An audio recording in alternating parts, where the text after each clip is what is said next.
TFA fam, what is up? What is happening? It is Thanksgiving Eve.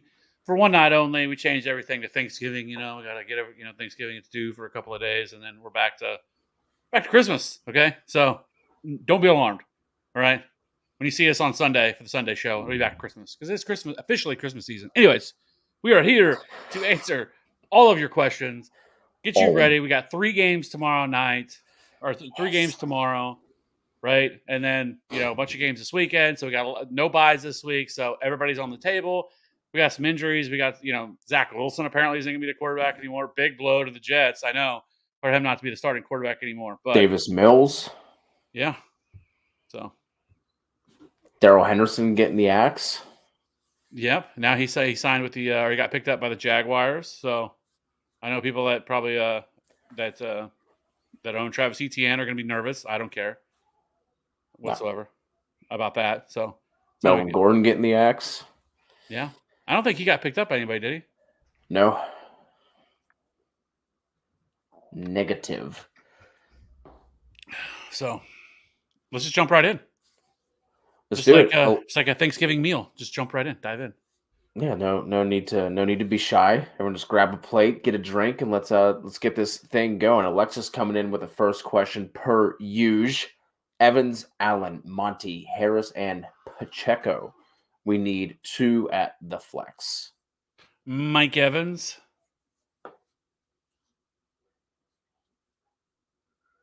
I'm gonna go Keenan Allen. Me too. Was there another one you were debating on, going back and forth between? Because it was pretty easily the first 2 for me. No, not really. Second one from Alexis. In another league, Stevenson, Patterson, Mitchell, Juju, Myers, Moore. We need 2 in this one as well. So Stevenson's a lock. Mm-hmm. So I don't know if Juju's going to play. I know he's supposed to return to practice today, but that doesn't mean anything. He practiced in full. Yeah, but he still has a clear protocol. I mean, if I'm being honest, if I'm the Chiefs, I don't know why you even play him. You're playing the Matthew Stafford-less Rams. You can't beat them. We got problems. But anyway, so I would go Stevenson. I think I would go Jacoby Myers. I would wait on Juju.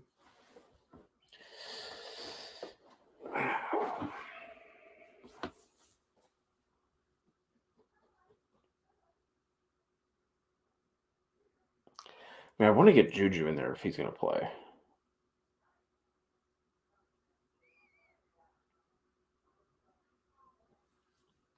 But I'm definitely not playing. Wait. Either way, whether that's Rondell or Elijah, they'd be down the list. I mean, man. Do you have any idea if the Chiefs are going to practice tomorrow? Sure they will. It's probably like an early morning practice or something like that. I feel like if we get another full practice from Juju, I think I'm just going to plug him in. Like, unless Alexis in this league, like, you need the points, like, say you're like fighting for a playoff spot or to get in, then I think you could just go the safe route and play Myers. But, if you kind of have a playoff spot locked up, say, 4 seed or 3 seed, whatever, I think I would just play Juju. And then if you need that, that later play, if he does not go for some reason, then you can make the switch. But I assume if he gets in a full practice today, he already missed last week. Yeah, I mean, it's a concussion, so it's not like it was a knee injury or so him just running around is not going to hurt him. Obviously, it's just, I don't know. I get to see them being a little precautious with him, considering they play the Bengals next week and they need him for the Bengals. Crip, fellas, what's up? I'm torn at RB2. Need one full PPR BT dub. Lenny, Swift, or CPAT, or I could go James Cook or Akers. So start with that RB2 question first. I'd be torn too because it does not sound like Lenny's going to play. They said he was sore today, that he's still sore. So that is not positive news that he is not ready to go yet, even after their bye. And with the way Rashad White played, like I wouldn't be surprised if he didn't play. And so then it leaves you with Swift and CPAT. And these are both guys that are limited in their off. I think I would go with Swift.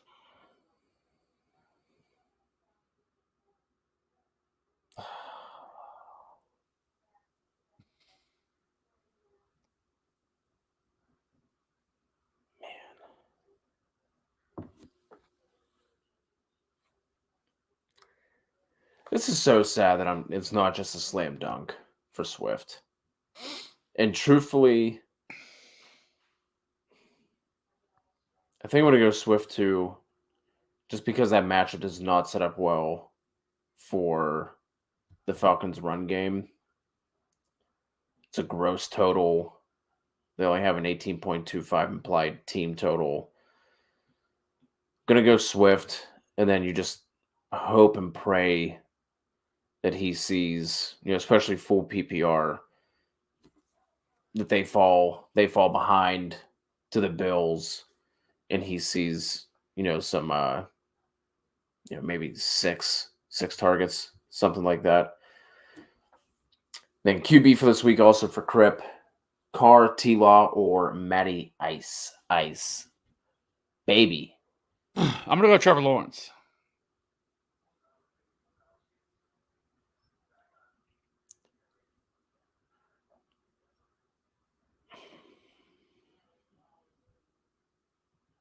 Definitely can't do Matty Ice. I can't do that. I won't do that.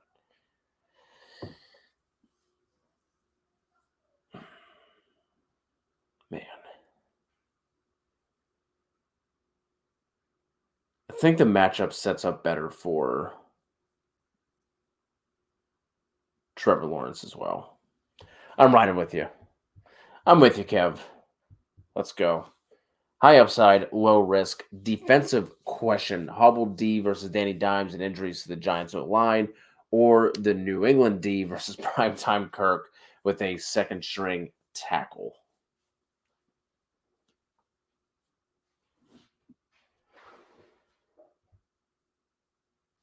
Who are the Cowboys missing?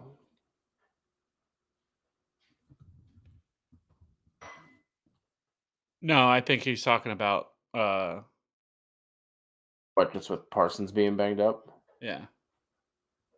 Now, why would you do that? Sorry. I went to pull up the Cowboys injury report, and it took me to week 1 for some reason. So Anthony Barr out, Basham is doubtful. Trevon Diggs got in full practices. Dante Fowler questionable. Hankins doubtful.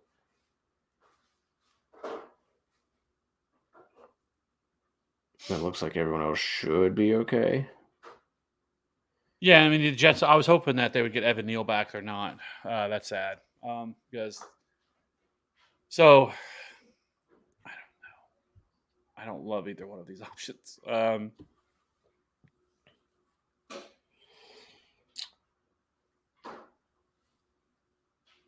I think you probably go Kirk Cousins. I know that he struggles, especially against pressure, and New England is very good against pressure.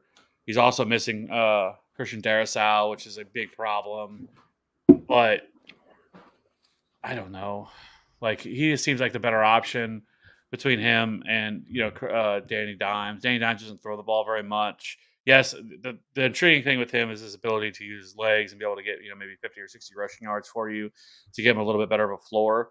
But he's such a risky play, and I know Kirk Cousins is as well, but I still have Kirk Cousins ranked 13th this week versus Mac Jones, or not Mac Jones, but Danny Dimes. I go with Dallas.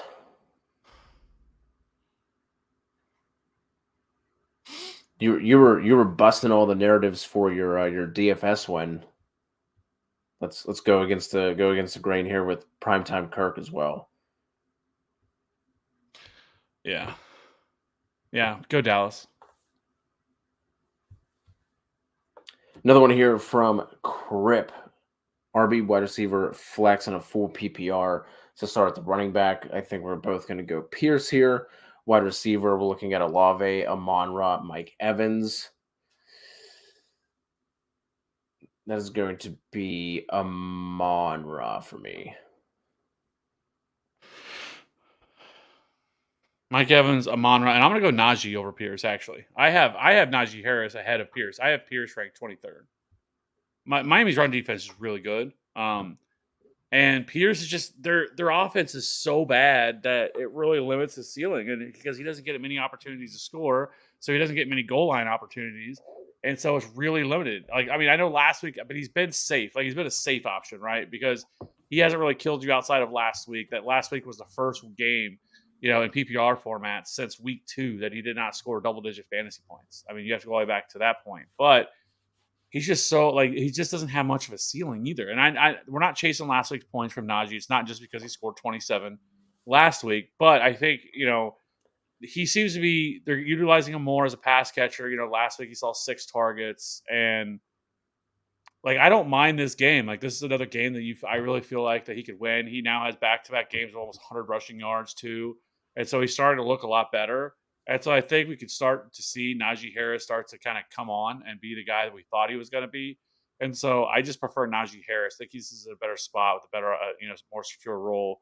I don't know how this is going to play out now with who did they name the quarterback? Is it Kyle Wright or Kyle Allen? I mean, not Kyle Wright. I think I'm Mike Wright. Is that who they named the starter? Yeah. Yeah. Yep. Yeah. So I mean, that doesn't expel a lot of confidence. So I would go Najee over Dameon Pierce.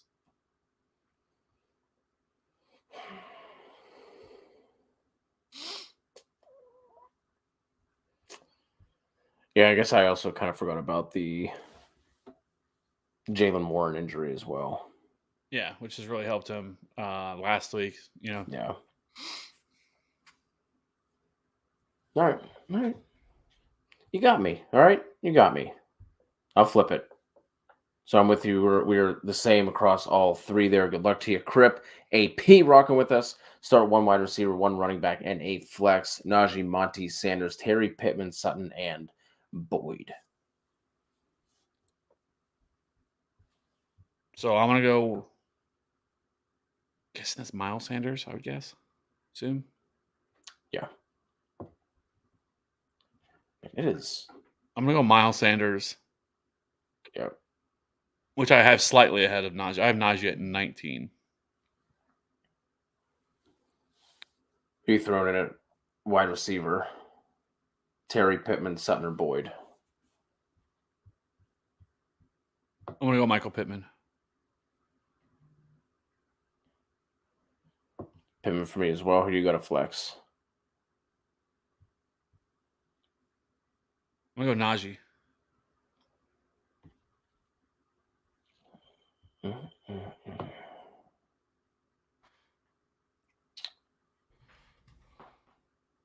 I'm going to go McLaurin at flex. Which Justin Fields are playing? Because if Fields are playing, I think I lean. Or I wish I felt better about Fields.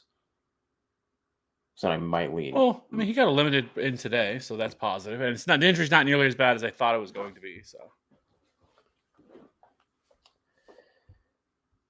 Alejandro rocking with us. Good to see Alejandro in here. We got the Shepherd back with us. Burrow and Njoku, or Watson and Hawk.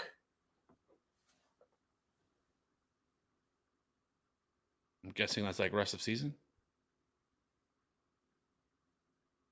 We're just able to make the trade now.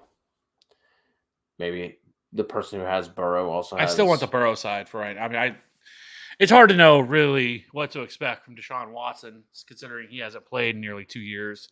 And yes, he's gotten he's been able to practice the last couple of weeks, which is going to help, but he still hasn't seen any game action in a long time. And so I would still rather have Joe Burrow, who's like the QB5 right now in the season, and Njoku. Yeah, I'm with you. I went to Burrow side as well. AP, feel like I need to improve my QB situation. Got Mariota and Kirk. Should I be looking for an upgrade? Yeah, but you don't have like great options, right? Like you have kind of like guys that are good enough to get you by. Like Kirk Cousins on certain weeks is gonna, but they're not like elite options or anything like that. Yeah, but like I feel like to make a difference, you have to go like 2 tiers up, right? And I don't know. Really depends on your depth, obviously, but like I just don't know if I'd be willing to unless I'm like locked in for the playoffs, right? And like that's like my glaring weakness. Or like if I can just get a QB, then like I feel like I am like the team to beat. Then maybe you do that, but He said he's 5-6. I really need to win out. Lost by 3 points last week. Kirk only got me 2 points, but I feel bad for him because he got obliterated. so like again, it still comes down to your depth because you're not really going to be able to send Kirk plus to upgrade, right? Like that's not going to really get you anywhere. And like his schedule is not bad. After the Pats, he gets the Jets, the Lions, the Colts, and then the fantasy playoffs are or wait, the fantasy playoffs would be Colts, Giants, and Packers. Yeah, I mean, I don't know if those are great, especially the next 2 weeks. The Jets' pass defense has been excellent. So like the next 2 weeks are not weeks that you feel great about playing them. Now, once you get to Detroit, sure, we want to play them there. Indy's been pretty good. The Giants have been middle of the road, and then the Packers, their pass defense has still been really good. Those aren't like great matchups for him. Um, and then Mariota is just hard to trust, anyways. I mean, he's not somebody that has much of Yeah. a ceiling either. But um, I mean, assuming this is the team that we're working with, like I don't know. What are you sending to like I think honestly, if he's available, like because in a lot of leagues he may be Trevor Lawrence. I definitely would rather have Trevor Lawrence than Marcus Mariota if he's available, because a lot of people may have dropped him because of the bye. Because their schedule is Baltimore, which is they're a really good pass defense they can throw on. Then they get Detroit the week after, and then they get Tennessee, which is another really bad pass defense. And then you get Dallas, then the Jets, like we talked about, and then you get Houston in the fantasy championship week. So Trevor Lawrence is actually a quarterback that I really kind of like, and he's been pretty good. I mean, you look the last 5 weeks, he's been a QB1 in all of them except for 1 week where he was QB 26. But he had QB4, QB7, QB 26, QB 12, and QB 8. So I think Trevor Lawrence is actually a really good somebody that you could look to get, and it really wouldn't cost you a whole lot, right? You could probably, if somebody has Trevor Lawrence, you probably could even send Kirk Cousins just for Trevor Lawrence. You probably could get that. Yeah, a move like that makes sense. You could probably look at doing something like that. Is there anybody here like I was assuming this is the same team that you would potentially be looking to send?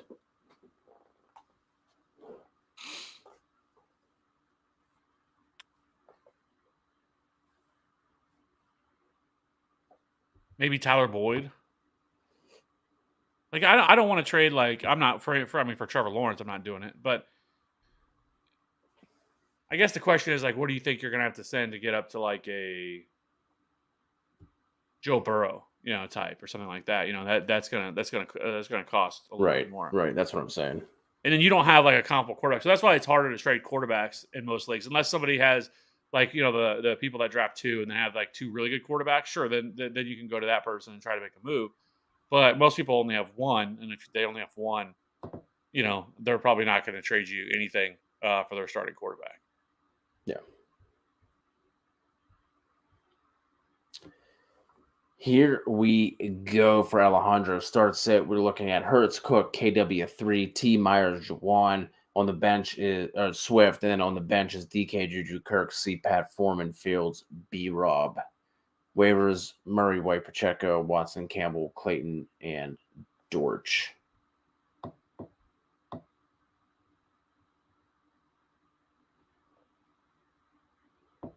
Rashad White shouldn't be sitting on any waivers. Like I would drop Brian Robinson right now for Rashad White. 100%. Yeah. I would play DK Metcalf over. If Jamar Chase plays, I play DK over T. Yes. And then you're probably, I know you liked Juju, so then you probably would want to play Juju over Jacoby Myers. Yeah. And I'd play T. Higgins over Swift as well. So I'd probably bench Swift and get DK in there. Yeah. And then wait and see what happens with Juju and Chase. And then you can make that flip from T. Higgins if you have to. That's what I would do. Yeah, and then drop Brian Robinson and pick up Rashad White. Yeah. Do you like Foreman or Pacheco? I like Pacheco just because of games. I mean, he's obviously on the better offense. I know Foreman's probably the safer play, but I just think that ceiling there for Pacheco, and especially now with Clyde Edwards-Helaire. Not that it mattered, because Clyde Edwards-Helaire hasn't really been involved the last 2 weeks anyway. But, yeah, I just like Pacheco a little bit more as a he has a higher ceiling, and I don't think we've even seen the best of Isaiah Pacheco yet in this offense. Yeah, that's another move I'd look to make. Then I would drop Foreman for Pacheco and just swing for the upside. Emilio, do we think Fields will play, or should I be safe and start Dak?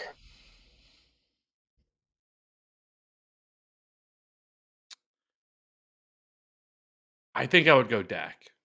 Like, It's in a 10.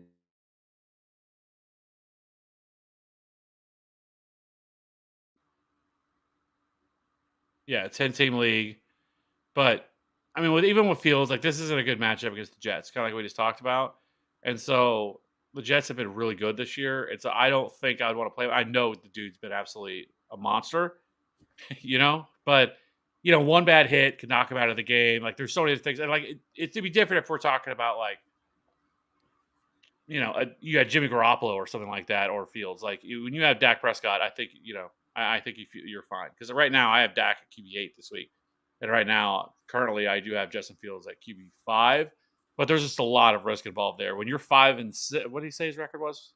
5-6, yeah. 6. When you're 5-6, you need wins. You can't afford to lose Justin Fields, or Justin Fields not playing, or Justin Fields playing in the first half gets knocked out, gets hurt, or very honestly, if he's dealing with this injury, he may not be running like he was. They may go right back to just running the ball a lot more, and him not running, 10, 12 times a game like he was, because they're trying to protect him. So that's also worries me as well. So without knowing see how this is going to play out with him, I think you just go the safe route and you go with that.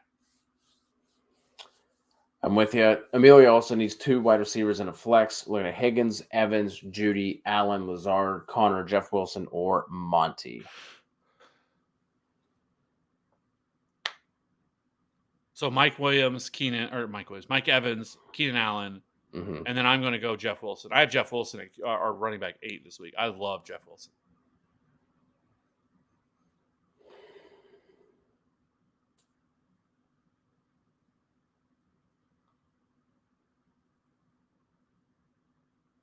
Yeah, I think that's the play.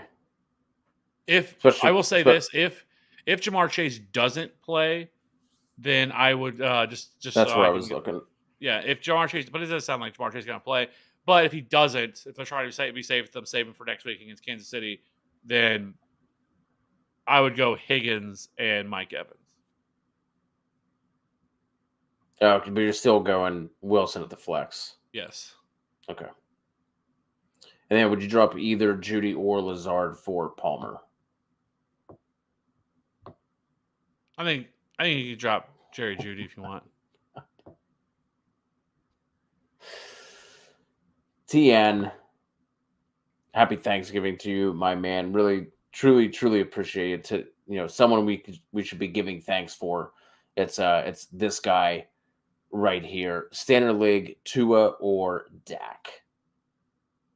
I'm going to go Tua, but I get that it is tough, because the only thing that always worries you with this when you play in Houston is, do they boat race them, early, especially when you got Kyle Allen playing quarterback. But they got to get there somehow. And so I think you go Tua. I got Tua QB4 this week. Yeah, I'm rolling Tua there as well. Abraham got offered Waddle for Najee and Monty. I already have Jefferson, Terry, Pittman, Sutton, and Boyd. I'd only be left with Jacobs and Sanders. Should I make the deal? So getting offered Waddle for Najee and Monty, but would leave Abraham with Jacobs and Sanders. But then the wide receivers would be Jefferson, Waddle, Terry, Pittman, Sutton, and Boyd. I think that's a case where if your league is active enough, and if you could make, because Najee and Monty are whatever, like they're fine. Like it's not like you're giving up, a Barkley, a McCaffrey, Jonathan Taylor, whatever. If your league is active enough, and if you think you could flip Terry, Pittman, Sutton, because I think Boyd obviously loses his luster once Chase comes back. So if you could flip one of those other wide receivers just to get like some more depth there, because I think like Jacobs and Sanders are like on the same level as Najee and Monty, right? So like if you could get another running back in there, buy low on someone, maybe one of those receivers pops off that isn't named Jefferson or Waddle, and you could flip, Terry and buy low on another running back or a Pittman or whatever. I think I would make the trade. Again, if it's an active league and if you think you can flip one of those other receivers to get yourself another running back. Yeah, because you become very thin at running back if you make that trade for both those for Waddle. And the only thing I would say is that though I don't think you really need a wide receiver. Like I mean, yeah, you don't. I mean, you have obviously with Jefferson and then Terry Pittman Sutton is just a really strong combination of some pretty strong wide receiver twos. Obviously Waddle is like a low end wide receiver 1, high end wide receiver 2, pretty safe option. But I don't know. I don't know what you're going to trade for. I guess at that point because you're to make that happen. Where like if you're really looking to get another wide receiver, I think you'd be better off again holding and seeing like because if Najee has another really good game, and then his value becomes much higher, right? If he plays well again this week, then you could just take Najee and then you could flip him and then maybe package for somebody and then get another solid wide receiver that way instead of having to give them both. Because I just hate you if you have Jacob Sanders and one of those guys goes down, you are in a world of hurt. Yeah. Yeah, it makes sense. Like I said, if you're in a hyperactive league and you can make the flip, I think you can look to make that trade. But that's the only way that I would do it. More start sit here from Alejandro looking at Geno, Eckler, Chubb, Kirk, Lockett, Komet. Pollard on the bench is Murray, Cook, Keenan, Juju, Pierce, Davis, Mostert, Watson. And then we have some more waiver options that are similar to the last one as well.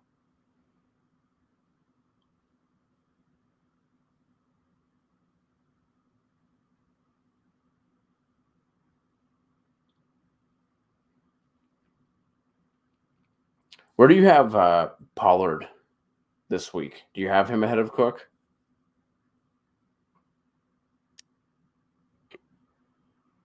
No. I Neither have do Dalvin Cook at 11 and Pollard at 12. So I would put Cook in over Pollard. I would get Keenan in over both of those receivers. And I would put Juju over both of them as well, as long as he plays. So if Juju plays, I'm going Keenan and Juju. If he doesn't, I would, man, Kirk and Lockett are close to me. I think I would go Kirk. Yeah, I lean Kirk. So if Juju doesn't play, it would be Keenan and Kirk. If Juju does play, I'm going Keenan and Juju. And waivers.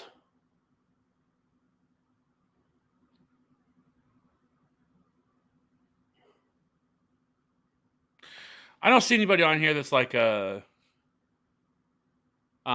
that you have to drop. Like, 'cause obviously, again, no situation, you pick up Rashad White, but really, who you dropping? I mean, I guess if you really in a league like this with these guys available, you could probably drop Raheem Mostert if you wanted to. Yeah. And if that's Jeff Wilson, I want Jeff Wilson over Mostert. Oh yeah, for sure, 100%. But it might be Garrett. So yeah, looking good there. Alejandro Crab Gravy, 9-2 with our help. RBs are Barkley, Dalvin Madison, Monty Wilson, and White. I need 2 running backs and 2 flexes.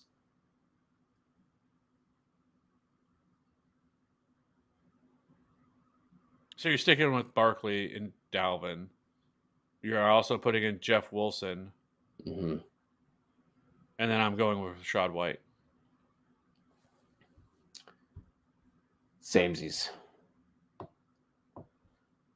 Another league here for Alejandro. This time we have Hurts, Eckler, Chubb, Evans, Lockett, Jawan, and Ramondre. On the bench is Algier, Monty B, Rob, Singletary, Campbell, Pickens, Devonta.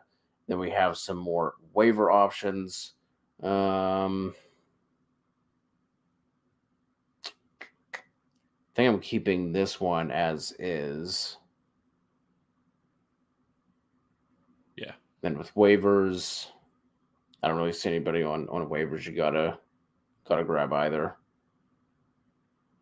It's like just sticking with what you got there. I think if you wanted to, you could drop Brian Robinson for James Cook. I think if you want to do that, or Dylan. I'm just not a fan of Brian Robinson. I don't think he's going to be a thing. I actually don't think he's very good at this point. Like I'm kind of at that point that he's just probably not going to be very good at all. And so, like, I don't think he's somebody you have to keep at all. He's still in a full on committee with Antonio Gibson. I know these other guys are in committees as well. But I know you already have Singletary, but James Cook did get 11 carries last week. Had 86 yards or whatever it was. So, it wouldn't be crazy if they did somehow by the end of the year made a switch and went with James Cook over Singletary. Somebody they spent a lot of draft capital in. So, yeah, that's where I would go. Yeah. Noel, need to pick one to start in the flex. Lockett, Ayuk, Pacheco, and the guy with all the shine right now, Latavius Murray. Yeah. I'm going to go with Brandon Ayuk on this one.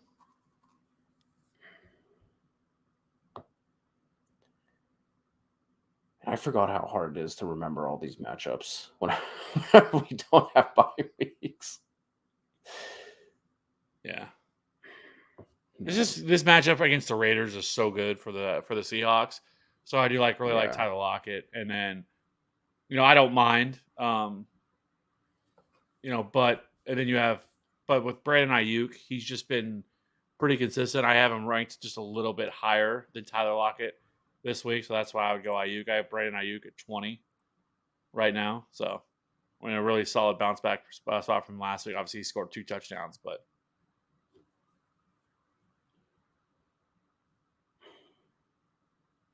I'm gonna go Lockett just because I think the targets are a little bit more dependable. Like Ayuk obviously still got there last week, but only had 4 targets. Like I wouldn't expect that to be as low this week, excuse me.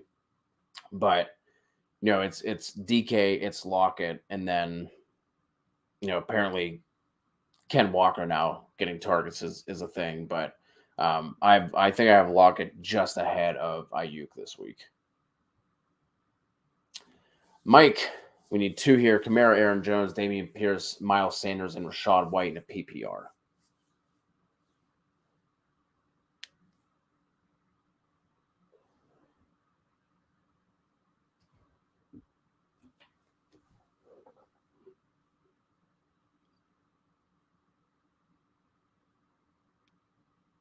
it should be easily the first 2, right? But if Leonard Fournette misses,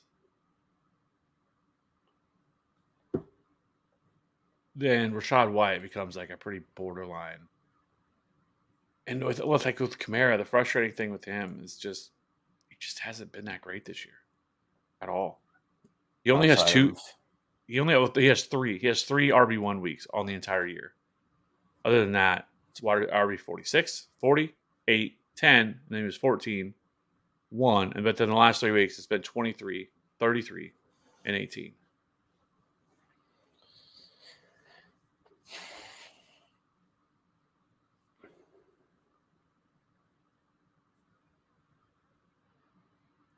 still think there's PPR You know what? upside here. Fuck it. I'm going Aaron Jones and Rashad White. If Leonard Fournette sits, that's with that caveat. If he doesn't, play, yes, I would go Rashad White. If he does play, then I'd probably go Kamara. I'm going to go Kamara and Sanders. And then if Lenny sits, I'm going to go Kamara and Rashad White. Just because the PPR setting, I'll lean Kamara, and I think Kamara ends up seeing a couple more targets in this game. Madov, Davis, Godwin, or Zeke?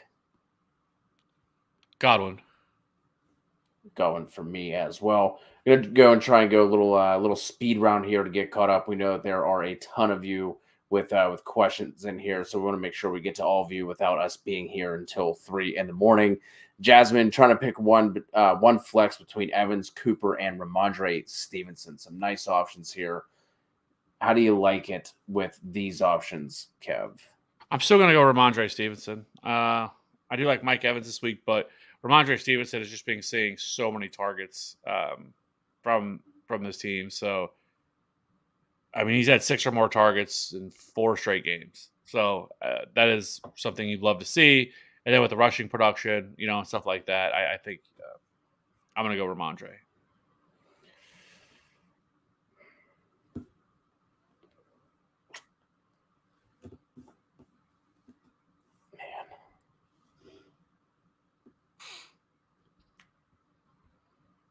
How is this the flex options? My goodness.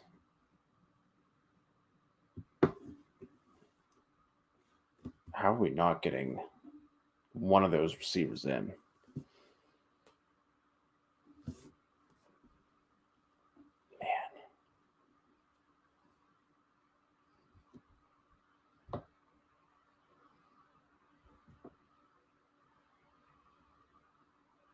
Golly. I really want to say Evans.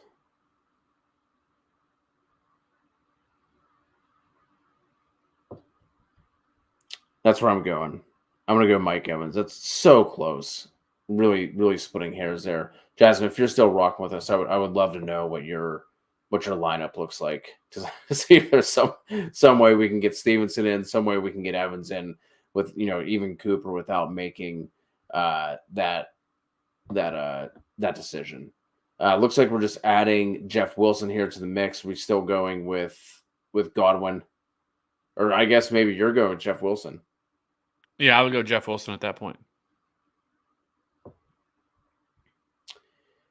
Yeah, should I roll with Kirk Cousins or pick up streaming QB such as Matt Ryan or Carr? I can't go with either of those guys over Cousins.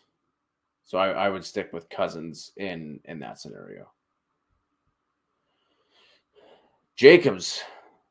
Tough week for me with Mixon probably not playing. My flex is bad. As of right now, who should I start with more? Kyron Williams, Darnell Mooney, or Greg Dulcich? Also have A-Rob, and not going to play him since Stafford is out. Oh, boy.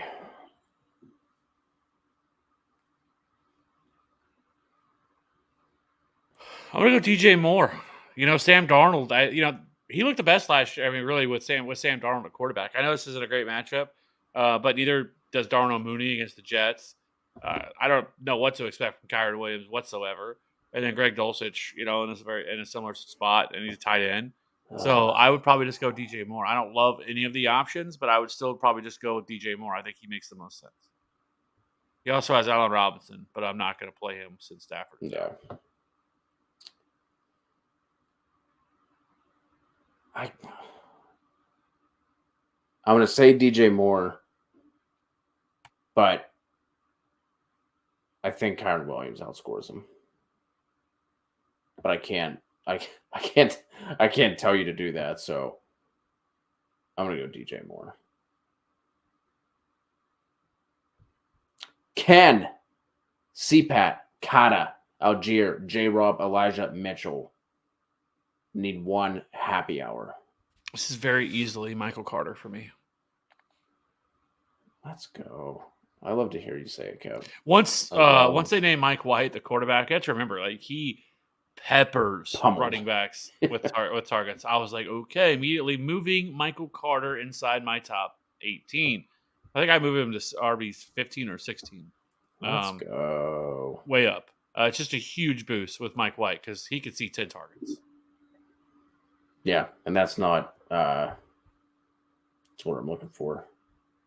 Exaggeration wasn't the word I was looking for, but that'll do.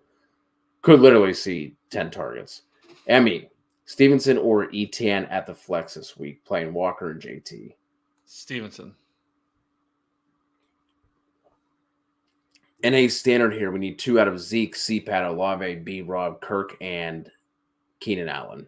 So I'm gonna go Zeke. Oh, yeah, I'm gonna go Zeke. And a standard.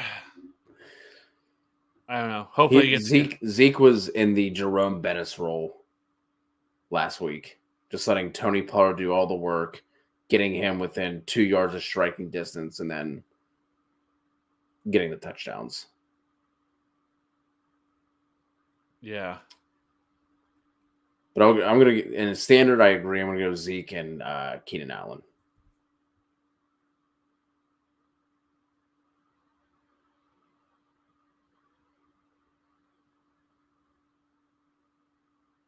I'm going to go Zeke and Olave.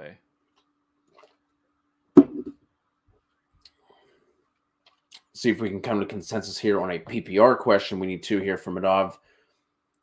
B-Rob, DJ Moore, Curtis Samuel, Latavius Murray. Latavius.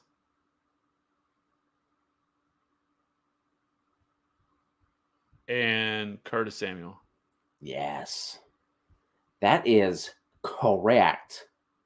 Another one here from Ken. DJ Moore, Jacoby Myers, Drake London. We need 1. That is going to be Myers for me. Yep. Ashton. Start 1 running back, 1 flex, and a 10-teamer. B-Rob, Hunt, Eli, Burks, DPJ, or Tony. What's the word on Tony's? Does it look like he's going to be out this week? Kev, any word, any inkling? Well, he didn't practice today, so that's not a positive. I would expect. I don't think he's going to play, to be honest. I don't think so either. So I would go here. Man, I hate that you have to play one of these running backs because I don't like any of them. But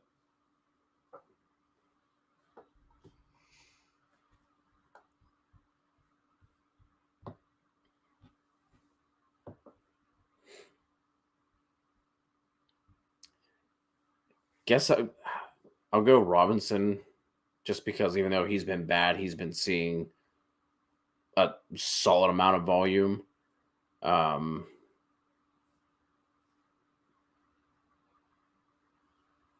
Probably the easier matchup. So I'm going to go B-Rob and DPJ. I would love to say Burks, but like relying on any Tennessee pass catcher just scares me. So I'm going to go Elijah Mitchell and Burks. So we are of no help here. Yeah, I can't. I'm not playing Brian Robinson. I don't know. He's been so bad. And really, honestly, like a name that nobody talks about that has been horrendous this year is Kareem Hunt. Just terrible. Like he has provided absolutely nothing. And he really, if you really wanted to drop somebody, like Kareem Hunt is somebody you could drop.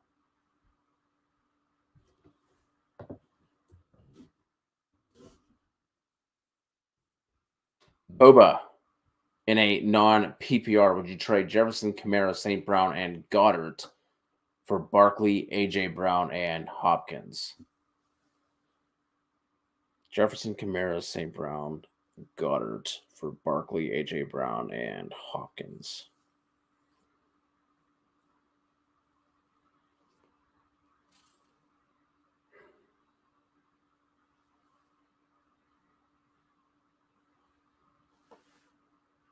Yeah, I think I would make that. Assuming that's DeAndre Hopkins.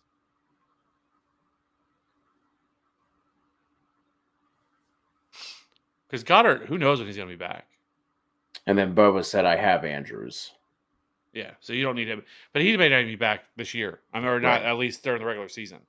So really, to me, it's more Kamara and St. Brown. Or it's Jefferson, Kamara, and St. Brown. Yeah. For Barkley. And then in a non-PPR, I mean, Barkley's value rises more because wide receivers aren't as valuable in PPR formats. The Cypher. Who could I trade T. Higgins for? I already have Chase, full PPR. It's hard to say really without knowing what the rest of your team looks like. I don't know what you need, Yeah, Matt, if you're still with us, let us know what the rest of your roster looks like, and we can maybe try and steer you in some sort of direction. It's kind of a pretty open question, but I guess in a vacuum, like someone around like that wide receiver 13 to 15 value, of equivalent value there. Just kind of hard to say.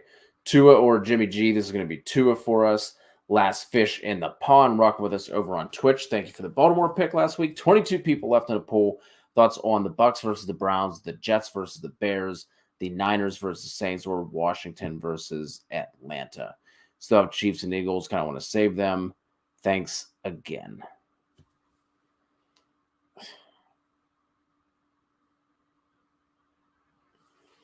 I mean, I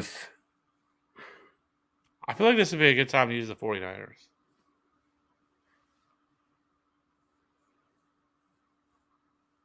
Yeah, I would love to say Washington. I would love to say the Jets. But I don't think I can. If Fields sits, If would you Fields go sits, then I would go Jets. Yeah. Okay. All right. Yeah, let's take the Niners here. Bucks on the road. The Browns have been up and down. They've surprised a little bit. They've let down a little bit as well. But let's go with the Niners.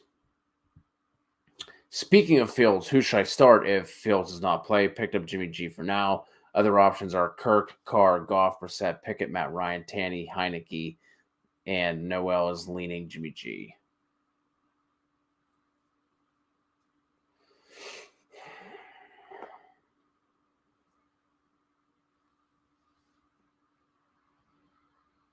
I think I would stick with Jimmy Garoppolo.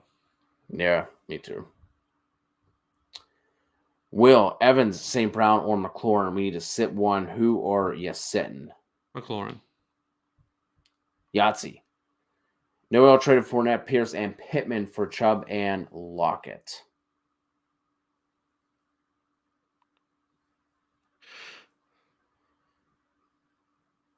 I don't hate it, but I think you get a little bit too much. But I don't hate it. I think it's fine. I think it's a good deal. I mean, Chubb is an upgrade over both those running backs for sure. But yeah, I don't mind it. Yeah. I feel like I'd mind it less if the upgraded RB part was left out, because I feel like you gave up a little bit too much just to upgraded RB. I don't mind the trade either. Robert, first time caller, flex, non PPR, Wilson or Pacheco. Appreciate you, Robert. This is Jeff Wilson.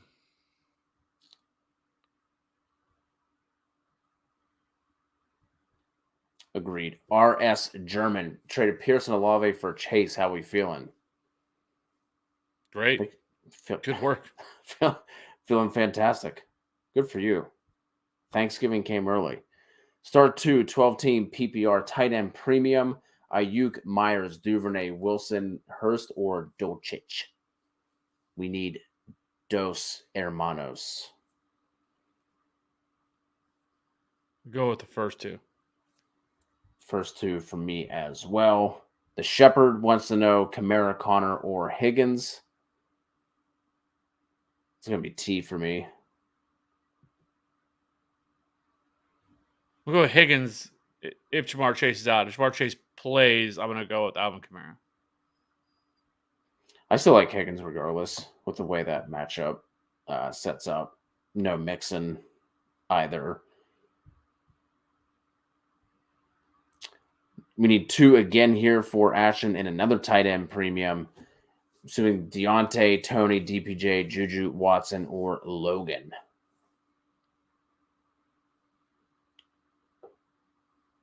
Juju and Watson. We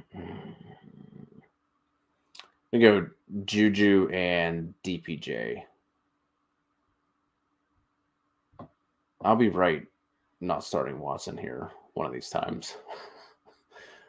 One of these days, he's not going to catch 2 touchdowns on four targets. TX, good evening, boys. In a pickle. Got aside. I was trying to think of something clever to say, but nothing came quick enough. Which 2 to play here between Chase, Godwin, and Swift? Looks like Chase will play. It's uncertain. Got aside by tomorrow since Swift is playing. Yeah, I'd roll the dice. Me too. I'm not going to sit.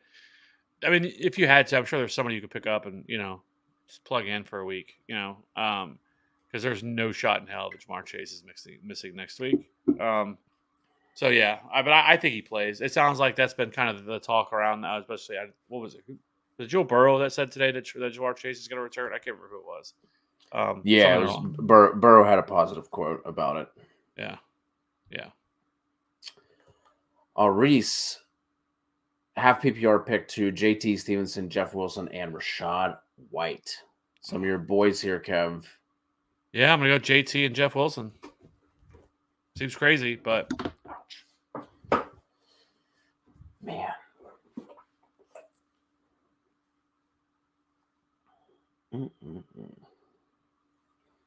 Does it change your mind at all if Mostert plays?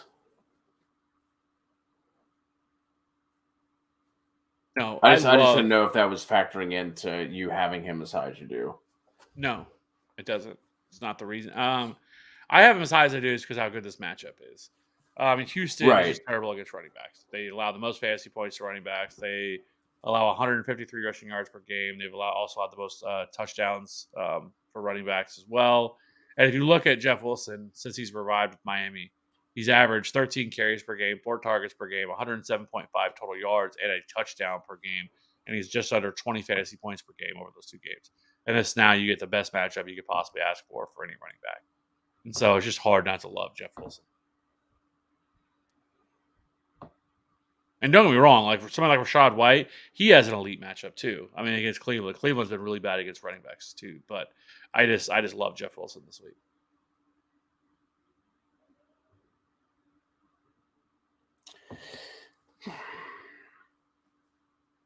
I would go JT and Stevenson, but Wilson would not be far behind.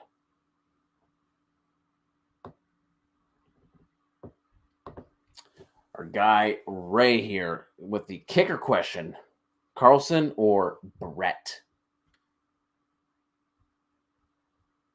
We'll go Maher. Me too. Going Brett and then Hurst or Ingram in a standard. Yeah. If this were PPR, I'd probably lean Ingram, but I feel like Hurst probably has the higher touchdown upside. Like I feel like that's all Hurst has done whenever he does make any sort of fantasy splash, it's him scoring a touchdown. Ravens did just upgrade too with Roquan not too long ago. Ajabo, I think, returned to practice like the same week, I believe. So I'm going to go Hurst there in a standard. If this were PPR, I think I lean Ingram. Yeah, I can rock with that. And then Cowboys or Eagles D. I'm gonna go Cowboys.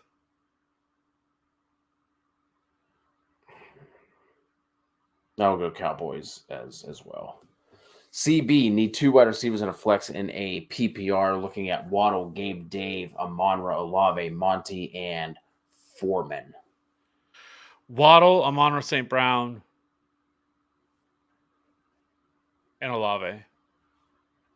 Yep, I'm with you. I am with you. Olave or Debo and half PPR. That's going to be Olave for the both of us. Ray, lastly, Debo is limited. Who'd you drop between the kickers? Myers and Suckup also available. Just feel like Mayer this week.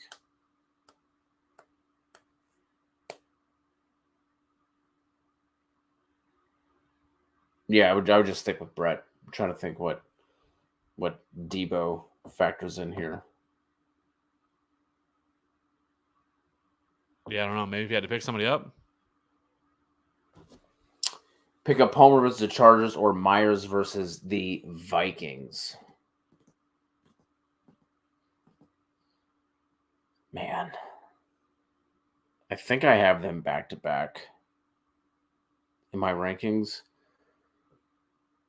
And I think now that I'm faced with the question, I'm gonna have to adjust. I'm gonna go Palmer. Yeah.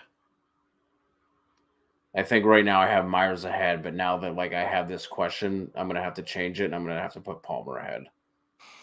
Yeah, especially in standard. I think he has a better shot at scoring a touchdown than what Jacoby Myers does.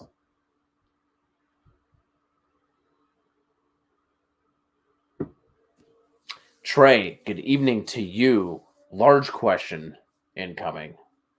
Large in charge, baby. Full PPR start 3. Boyd, Zeke, Juju, Carter, or White. Thanks and happy holidays. Happy holidays to you, Trey. Rachaad White, Michael Carter, and Juju. I can get down with it. CB, 2 wide receivers and a flex. Higgins, Lamb, Amon-Ra, Lockett, Palmer, Pierce, and Chubb. Flex Chubb, and then go Lamb and Amon-Ra St. Brown.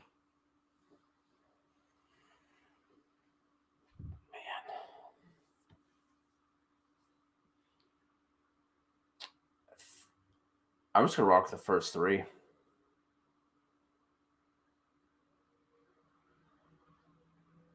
But if Chase plays... Man. If Chase plays... I'll throw in Chubb.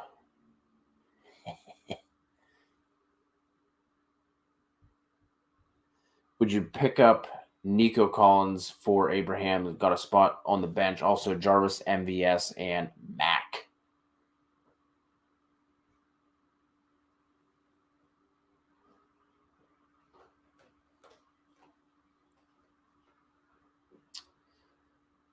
Yeah, I would pick up. Yeah, I'd pick up Nico. Yeah. Do what Kevin says here. Hit the like. Also, give us a little subby sub as well if you have yet to do so. I think we're inching toward 3,800 on our way to 4K here at the Fantasy Authority YouTube channel. What RBs will we play over Fournette this week? Kev, I feel like that list is long for you. Yeah, it is very long because I have Fournette at running back 30. No, not that low. I have him at RB 26, but I don't think he's going to play. Sounding the way they described it today did not sound really positive whatsoever for him. So I don't really think he's going to play.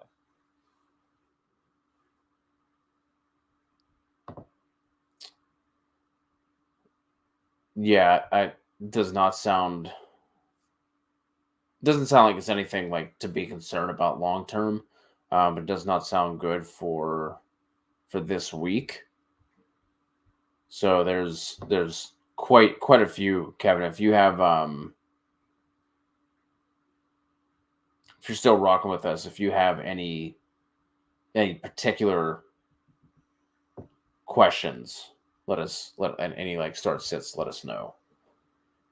TN is the GOAT, Noel.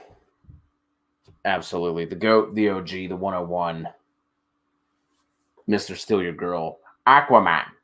Mostert, Pirine, or Sanders. We need 2. Oh Lord. Did Mostert practice today?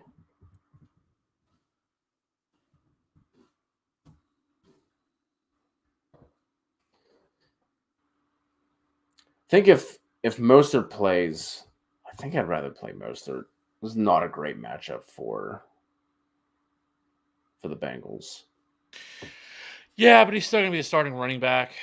So I would probably go. I would go Miles Sanders and P Ryan.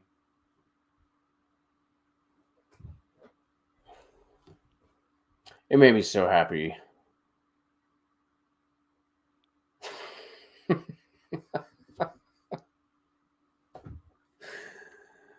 I've never heard that one, TN. That is fantastic. And the fact that TN just had that on deck is the best. Yeah, and I have to ask while we're all here, all 28 of us with the 20 people in chat. What's everybody looking forward to tomorrow? Like what people are celebrating Thanksgiving tomorrow that are celebrating Thanksgiving tomorrow that I guess they're in here. Like what's that meal? That's that dish that you're just looking forward to tomorrow, whatever it is. Your family's whatever thing they make that you're just like you're just gonna dream about it tonight, just to wake up tomorrow to get down on it while you're watching Tony Pollard run wild on the Giants. So I don't have a good answer, man. We're gonna be eating with my wife's family. So for not that literally anyone would know, but my mom passed away when I was 17. So like her cooking, like if I were eating her food, it would 100% be just the plate, just all mixed together of the turkey, the taters, the corn. We used to have noodles at Thanksgiving, which I didn't think was weird until Katie was like, "Why do you have why do you have noodles at Thanksgiving?" But we'd have noodles, and it would just be one big slop, and it was my mom's stuffing. Kev, I promise you, her stuffing would make you be like, "Okay, I see why some people like stuffing." It just like what that big mash. Like Katie's family calls stuffing dressing. Yeah. Like when she was like, "Yeah, we're having dressing." I was like salad? Like, what do you mean dressing? It's good. Like their family's food is good, but like it's just not, you know what I mean? Just like a regular Thanksgiving meal for me. But Katie did pick up these incredible cupcakes from like a local bakery. Just phenomenal. We ate some before we're taking them over tomorrow. That's always a pro move. You gotta try them out. You gotta make sure they're okay. You don't want to take something and all of a sudden be a bad product. But Yeah. there's a lot of there's a lot of stuffing in here. TN with the stuffing. Itty bitty South City with the stuffing. See? Kruger in here. Start turkey or ham tomorrow. It is 100% ham. We've already Yeah, we did. We went through this last week where like the entire chat went turkey, and I was one of the very few that went ham. I think you had like 2 other people with you. I was shocked that the disparity was so high. Like ham is such an elite protein.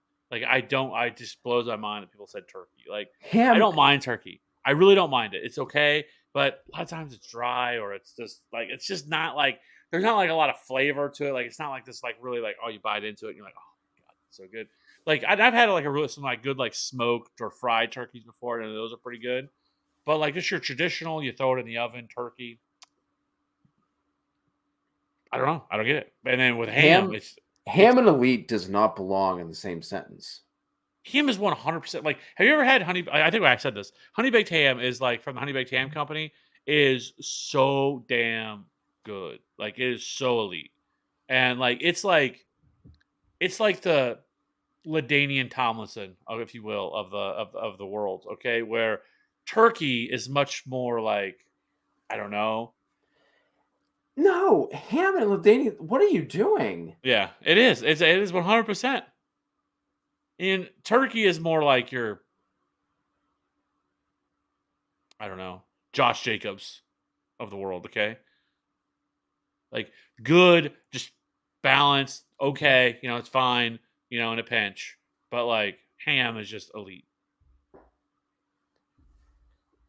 They're both in the same tier. They're both Josh Jacobs, David Montgomery. Nothing special. They're good. I'll start them. They're fine. Like if I didn't have like turkey for the rest of my life, if I didn't have ham for the rest of my life, I'm not gonna miss it. I would. I get so upset. I get so upset. Yeah, I can Like tell. ham at we have ham at my parents' house. We have ham at Thanksgiving and we have ham at Christmas. And like the only reason we really have ham at Thanksgiving is because of me. It is because like Because it's you honey baked probably ham. threw a hissy fit when you were a child.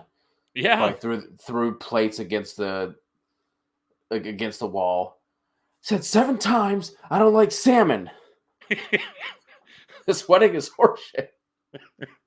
Yeah. And also, I got corrected via text by my wife, who apparently heard me, and she said they call it filling, not dressing. Filling. I have Yes, never heard of that. it's even worse than dressing. That's right. They call it filling.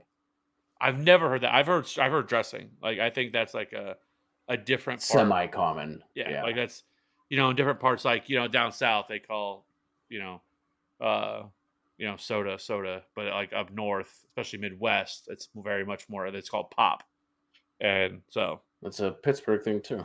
yeah, so One of the first times I was drinking in college with my roommates, and like one of my buddies had an older brother there. They went out and got liquor. It's like, all right, man, like what I'll go get the mixer. What kind of pop do you want? And literally everyone just stopped and stared at me. They're just like, it's like what? yeah. Like what do you guys want? Pepsi, Coke, what kind of pop? And they're like, oh, like I thought you were talking about your grandpa or something.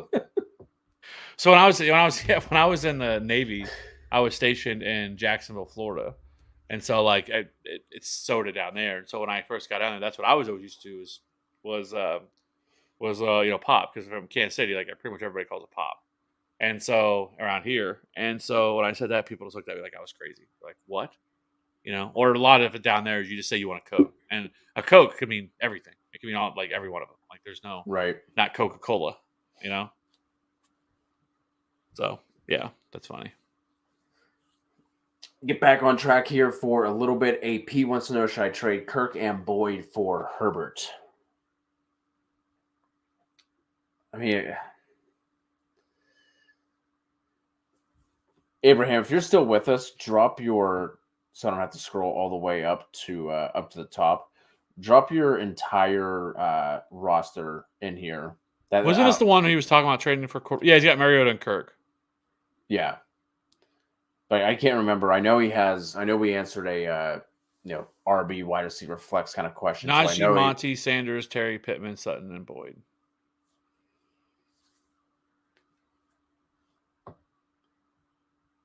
So yeah, he would still have Terry, Pittman, and Sutton. He would lose Kirk if it's the same team. You making that deal? If you would ask me like before week 1, I'd be like, yeah, I'd make that deal. But Justin Herbert's been so mid this year. Hopefully now they're starting to get their weapons back, getting Keenan Allen back should be a big. I mean, I will say their passing offense at times last week looked really good, and hopefully it sounds like the Mike Williams injury is still a short term re-aggravation. He's not going to play this week. He hasn't practiced, and I doubt he plays this week if he did. But with getting Keenan Allen back, hopefully if Keenan Allen can stay on the field, I think it's a big boost. And then if you can get Gerald Everett back, now all of a sudden this offense starts to look better. So rest of season, I mean, Justin Herbert could end up kind of being a big bounce back guy who really takes care of people in the the rest of season. If you look at their schedule, they get Arizona this week, which is a good matchup. The Raiders, which is a really good matchup, and then they get Miami. Passing wise, it's a really good matchup. Tennessee, it's a good matchup. Indianapolis is kind of middle of the road for me. And then you get the Rams week 17, which who knows what this Rams team is going to look like by week 17 with as bad as this thing's gone for them. And so they're in the probably going to be start shutting players down mode for too long. And so yeah, I mean Justin Herbert's remaining schedule is also pretty nice too. So yeah, with the amount of depth you have, I think you can make. Another one here from Aris, Scary Terry Burks, London, Slayton Palmer. We need 2.5 PPR. Terry and Palmer.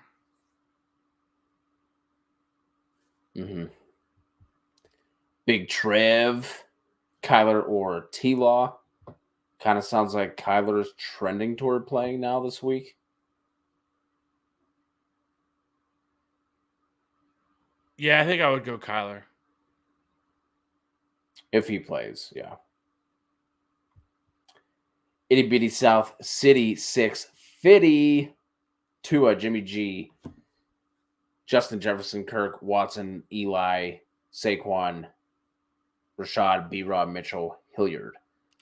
Okay, so we can lock in Tua. He needs a quarterback. He needs two wide receivers. Definitely Justin Jefferson and Kirk. Two running backs going to be Saquon and Rashad White for me. And then I'm going to flex Christian Watson. Yeah, I'm with you. I'm with it. AP got offered Najee for Debo. So Jacobs, Monty Sanders, Jefferson, McLaurin, Sutton, Pittman, and Boyd. I mean, if you're because then if you're gonna do that other trade with to get Herbert, you're giving up those receivers. You can go and get Debo. I would do that. Murray or Geno. I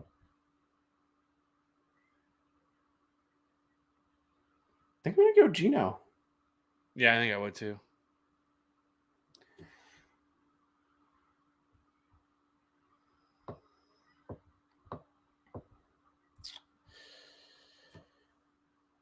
Kyler and I are Geno in. If I play Kyler, I have to drop Geno. Yeah, I would just go Geno. HP. Good to see HP in here. I feel like it's been a while since we've been graced with HP. We need 3 of the following: Jamal, Swift, Pierce, Pacheco, White, DJ Moore, and P. Ryan in a PPR. So Rashad White, Pacheco, and Pierce.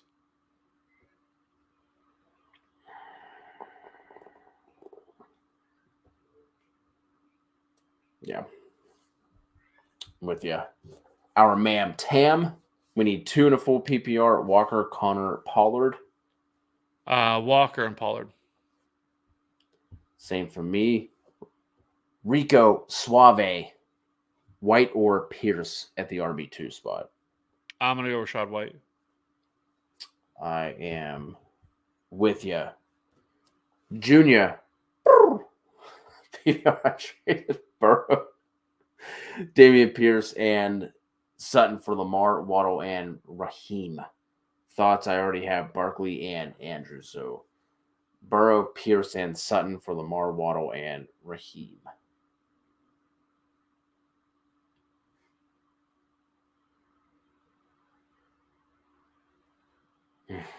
Lamar's been pretty butt. Yeah, I mean Burrow's been a lot better. I mean you clearly got the win with Waddle over Dameon Pierce. I think at this point. But really, in my mind, because I don't really view Raheem Mostert in that because I don't. I mean, he's gonna be used, but like I said, I feel like Jeff Wilson has kind of taken over that backfield. So to me, I kind of view it as like Waddle for Dameon Pierce and Sutton, and which I would make that trade. I think I would too. Yeah. Just with like I said, with the Texans offense and everything else, and it's really with Dameon Pierce. So pains me to say, because I mean, Dameon Pierce is a really good running back. Like he's been very good for the situation that he's in. He's going to have over 1,000 rushing yards this year easily. He's already had 700 and something. So he's easily going to have over 1,000 rushing yards this year. But on a team that is dreadful. So, but yeah, I think it's fine. Yeah. Anime. Did not realize you were our northern brethren. Start 2. Jamal Williams, Wilson, Pacheco, Najee, and Algier. Jeff Wilson and Najee.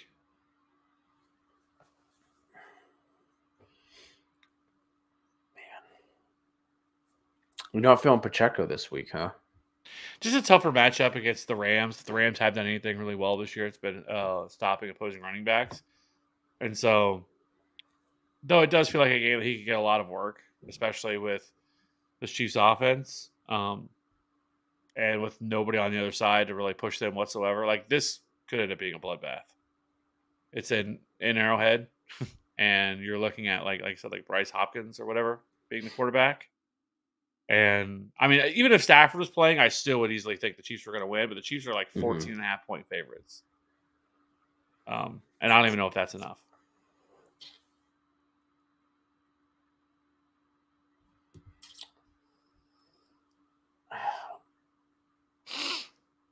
Just give me the better offense.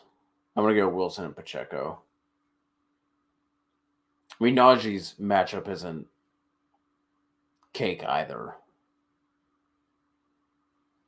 So no, but he's been utilized a lot more in the passing game. So yeah, that's fair. I'll still lean Pacheco, so I'll go Wilson and Pacheco there. Fields or Geno rest of season? Justin Fields.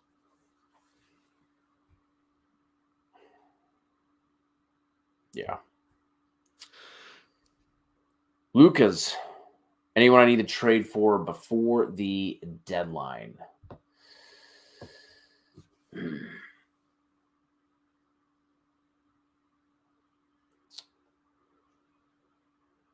It is nice to see the love for Jeff Wilson after last week, whenever we were put on the spot and asked for league winners down the stretch, and I threw out Jeff Wilson.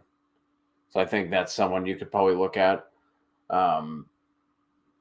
Who'll be like a cheaper acquisition as well. I think, depending on tight end, I think Dalton Schultz makes some sense. Might be able to get him at a depressed price as well right now. So I think that, like, if you need a tight end, I think you look that way. I think T. Higgins now makes for an interesting buy. With the news of Chase coming back, I feel like Higgins' value is going to drop. So I think he could be interesting, like someone that might be looking to kind of like get out from underneath him. You might be able to get him at a discount.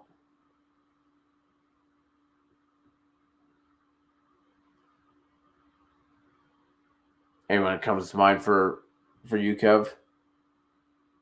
What I think Marquise Brown is an interesting name that you could look to acquire now that he's going to be back, or should be back this week. Or even D-Hop on the other side of that. Like, if people are worried, might be someone worth kicking the tires on. Yeah. I think Garrett Wilson could also be a really good one now that they're switching away from Zach Wilson. Yeah. Zach Wilson is dreadful. Like, Zach Wilson is like, he's like Josh Rosen at this point. He's Jamarcus Russell. He's a bust. If the Jets were smart, they would cut bait and cut him after the season. It's just what needs to happen. Teams that, like the Cardinals, were smart enough to move on from Josh Rosen after 1 year. This is his second year. Zach Wilson's not turning it around. Like he is just who he is, and just to be self-aware enough, like after that last week's game, like any like leader or quarterback would have been like, even if it's a canned response, like whenever they asked them about like the defense, should the offense take any blame? And that's such a layup, easy. Yep, we should. Yeah. We have to be better. Cliche. Yes, and he did. He's like, nope, and I'm like, And just the way he looks, like he has a really punchable face, like one of those like people that just like really smug and like just kind of Yeah, like thinks he's better than everybody just else. And I'm huge doucher. yeah, and I'm like, you're an idiot. I'm like you're done. Like you're gone. You know, Yeah, and you know there you might get a team that kicks the tires on him, kind of like what they did with Josh Rosen, but he's going to be a backup, and then he's going to be out of the league. Like he's not it. So yeah. his numbers are actually worse than Josh Rosen right now than what he was, and they're like basically identical to Jamarcus Russell. Um, so yeah, he's gone. He needs to be gone, and it's so sad because they have so much talent. They did an excellent job through the draft, especially this past year of restocking that team, and they have a lot of weapons. And I then mean, Elijah Moore, free agency too. Garrett Wilson. You know, but they have two really good wide receivers. You know, they're up and coming. Their offensive line is getting better. They've had some injuries there. Their defense is really good. Like this is a Corey team that can, Davis. yeah. So this is going to be a team that like if you can get that quarterback. Problem is they're going to win too many games, and they're not going to be falling in, within the top 10 to get like one of the franchise. So they're going to be stuck with another retread quarterback. Now, do they maybe try to go after Jimmy Garoppolo, who's going to be a free agent if the 49ers don't bring him back? I mean, he has their familiarity with that system, and maybe that's kind of what they need for right now. But, yeah. Anyways, we just went on a whole tangent on the Jets, but Any other names you want to throw out? I mean, I think guys like Jacoby Myers is gonna be an easy guy to buy. He's always undervalued. He's underrated as a wide receiver. I think he's better than what people give him credit for. Uh, Michael Carter could definitely be a name that I was just talking about. That especially now with this change, if he easily could go out this week and score 20 plus fantasy points with Mike White. Like that was kind of like we were sad last year whenever he got benched because he was like easy, just lock him in because he was going to see a monster amount of targets because Mike White kept checking down to him. I think James Conner could be another name. I think we talked about him last week. Kind of talked a little bit about Najee. Now he's going to be more expensive because he just went off for 27, and that's just kind of the way this works. But even Chris Godwin, I think Chris Godwin still is probably at that point where you could easily buy him at a discount. Could be another name there. I think that's another name we could take a look at. But or maybe even somebody like DeAndre Swift. I mean, he's not going to cost a lot, and maybe he's been getting in full practices. Their schedule is actually pretty nice moving forward too. So I mean, I guess you could look at something like that, and if he turns it around, that's awesome. Alejandro, White or Mostert rest of the season? I'm going to say Rachaad White. I think so as well. Shadell, DPJ or B-Rob at the flex. Also have Eli and Foreman. I'm going to go DPJ on this one. Let's go. Need a defense here for our Reese. Jets, Commanders, Chiefs, Colts, or Broncos? I'm going to go Chiefs.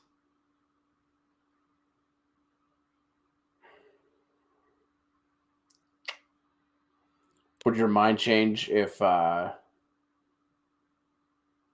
it's not Fields playing? I still think I'd go Chiefs. Okay. But it would be between those two for sure.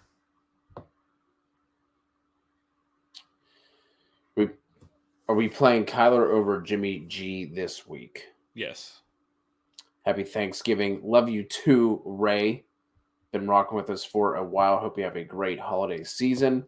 Feelings on Christian Kirk this week. Jasmine, we both have Christian Kirk and wide receiver 2. We did get someone hitting us up on the rankings, asking, kind of just pointing out that we had Kirk pretty low compared to what he's done this year. Just so many good options at wide receiver this week. It was hard to get him up much further, but really like Christian Kirk.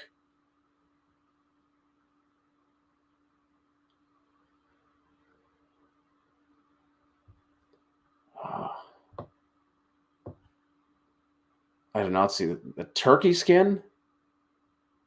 Shepherd, we gotta talk. It's great. Go ahead. Good. I was gonna say you don't like the skin of like the turkey. I've never microwaved it. I mean, I mean, I can see it. You get a little nice and crispy and everything. Oh, turkey bacon. Do you guys always have gravy? Yeah, I think Is that's that pretty standard. I think. okay? Because Katie was perturbed when the first time she had Thanksgiving. It was me, my sister, and my aunt, and we did not have gravy. Yeah, I mean, My I aunt, feel like those kind of go together, right? Like peanut butter and jelly or whatever, you know. Like usually when you have mashed potatoes, I mean, unless you're gonna put like ranch and bacon and cheese and all that different kind of stuff in it to make it a little bit different, then okay, I could see that. But like if you're just having straight mashed potatoes, you feel like you're probably gonna have gravy to go on it. we always had noodles. It's like it was just mashed potatoes with the noodles on top. I can't say I've And ever had that. you never done the noodles with like the chicken broth? Mm-mm. Must be a me thing. Abraham got offered Mariota, Najee, Monty, and Pittman for Josh Allen and Aaron Jones. No, crazy as it is, no, wouldn't do it. Yeah, I would not. I would not do that either. It's so crucial what Josh Allen brings to the table as a quarterback.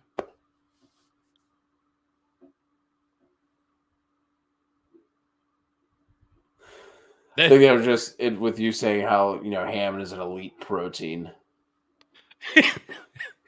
I guess that's true. I guess I shouldn't have I guess I shouldn't have worded it that way. That's not. Anyways, yep, correct.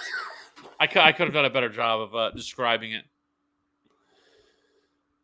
It's like itty bitties with you on a honey baked ham. Live creation, Carter or Pacheco. Let's go, Michael Carter. Let's go. Honey baked ham is like Tua. So that must mean it's absolutely elite. If Aqua's saying that. Well, yeah, I mean Aqua also called Tua the left arm of God. I think. Yeah, yeah. Damn. Please pick one in a full PPR here at the flex: Gibson, Gallup, Pickett, or Lazard.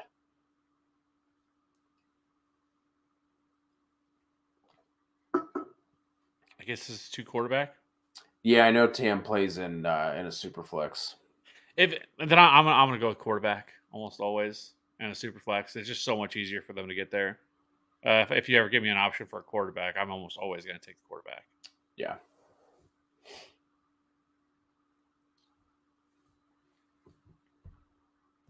Yes. Yes, Aqua.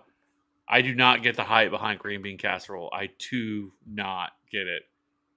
But see, that's the thing. I was like, I don't think there's hype. It's just always there.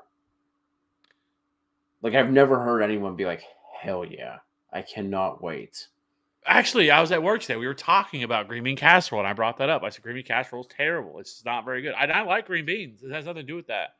But but but we were talking about it, and like there were people that were offended that I said that. And I'm like who goes into it like loving green bean casserole? And everyone's like, Nobody. me. And I'm like a lot of them are. Like a lot of people love, like there's a cult following for green bean casserole. Don't get it. No, I don't believe it. King Marcelo, few questions here: Cowboys or Miami D? I think I'm gonna go Miami. I'm still gonna go Cowboys. Like I get why Miami's in the running here, but it's not like they've like done much at all defensively. Like obviously the matchup is fantastic. 13.5 point favorites. But for Miami, 23rd in total defensive DVOA. I mean, they are 9th in rush DVOA, but 29th in pass DVOA. I don't know. I think you still probably have better opportunity for turnovers with the Cowboys, just being a better unit overall. But I'm fine with Miami as well. I would just, if it were my team, I'd be going Cowboys. PPR also needs one running back, two wide receivers, one flex. Looking at Pickens, Palmer, Peoples, Jones, Marquise Brown, Pacheco, Williams, Donta Foreman. Thanks for not putting Pacheco after the other three Ps. So the running back, we're looking at Pacheco, J. Will, and Donta.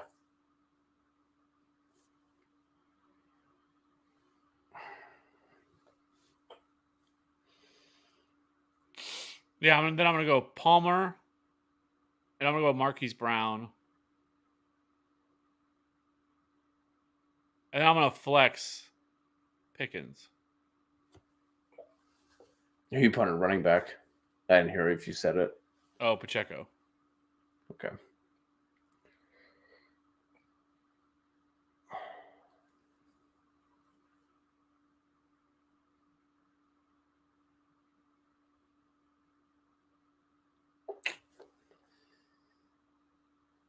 I'll go. No, I do have. Do I? I just did the wide receiver rankings today, and I can't remember if I have. Let me see here.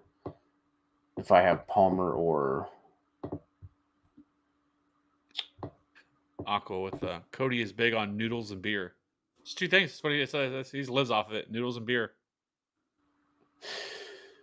I mean, is there any other food group? I do have DPJ over Pickens, so I will go DPJ.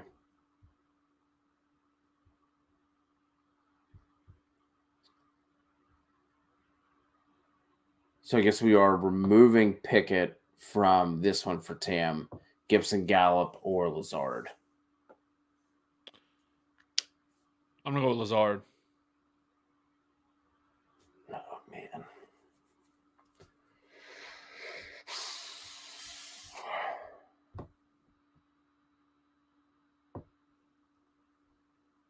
I'm gonna go with Gibson. I don't mind that one either. I think they're he's definitely in play.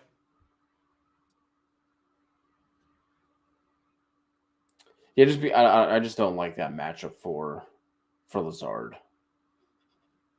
I know, obviously, McLaurin had his way 2 weeks ago, but I'm just gonna leave Gibson there. CB breaking it down. Stuffing is when it's in the turkey. Dressing is when it's cooked outside the turkey. Interesting. See? I mean, who needs Google? We just have, but I guess, but isn't it still the same? Like, I mean, obviously when it's inside the turkey, obviously you're getting all the juice stuff from inside the turkey. I get that part, but like the product is still the same. It's ingredients. Just, yeah, but I get it. I understand why you'd call it that. Yeah, it's still gross. It's still. I mean, this is really why we do this show. Yeah, but it's still terrible. I mean, it's still just gross. Like so many things that I'd rather eat. I would have to get pretty low on the list of things where I finally just like caved in and decided I'm gonna eat stuffing. Like my thing is ham, which I already talked about. We don't have to go any further than that. And there's a sweet potato casserole that my mom makes that is elite, that I could just sit there and eat that whole thing, but I don't. We also put ham and elite in the same sentence as well. Ham is definitely elite. I don't get that. Maybe I'm weird. Maybe I'm the weird one. Maybe I have to reevaluate my life priority. But it is like truly like I get excited. Like I have been looking forward to this all week just to eat ham and this tomorrow. That's how I'm excited about it. And watching football and getting DFS lineups in. So George Cook, Jamal, Pierce, Evans, half PPR. I would also go Evans there, George. Yeah, I agree.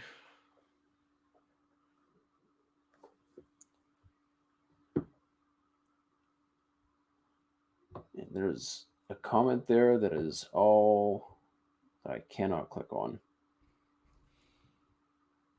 I don't know if that's the same for you, Kev, but between Alejandro and NASCAR were the that sex bot was blocked. Looks like there's something lingering in there with Lazard, Christian Watson, or Burks that I cannot click on. I don't know if you can get that or not, if that's just on my screen. No, there's something with these But damn while you're bots. looking at that, okay. So whoever threw in the Did you question see about NASCAR Lives or is Gino or Dak? Did we get that? Gino or Dak, did not. Who was the last one we had before this? George.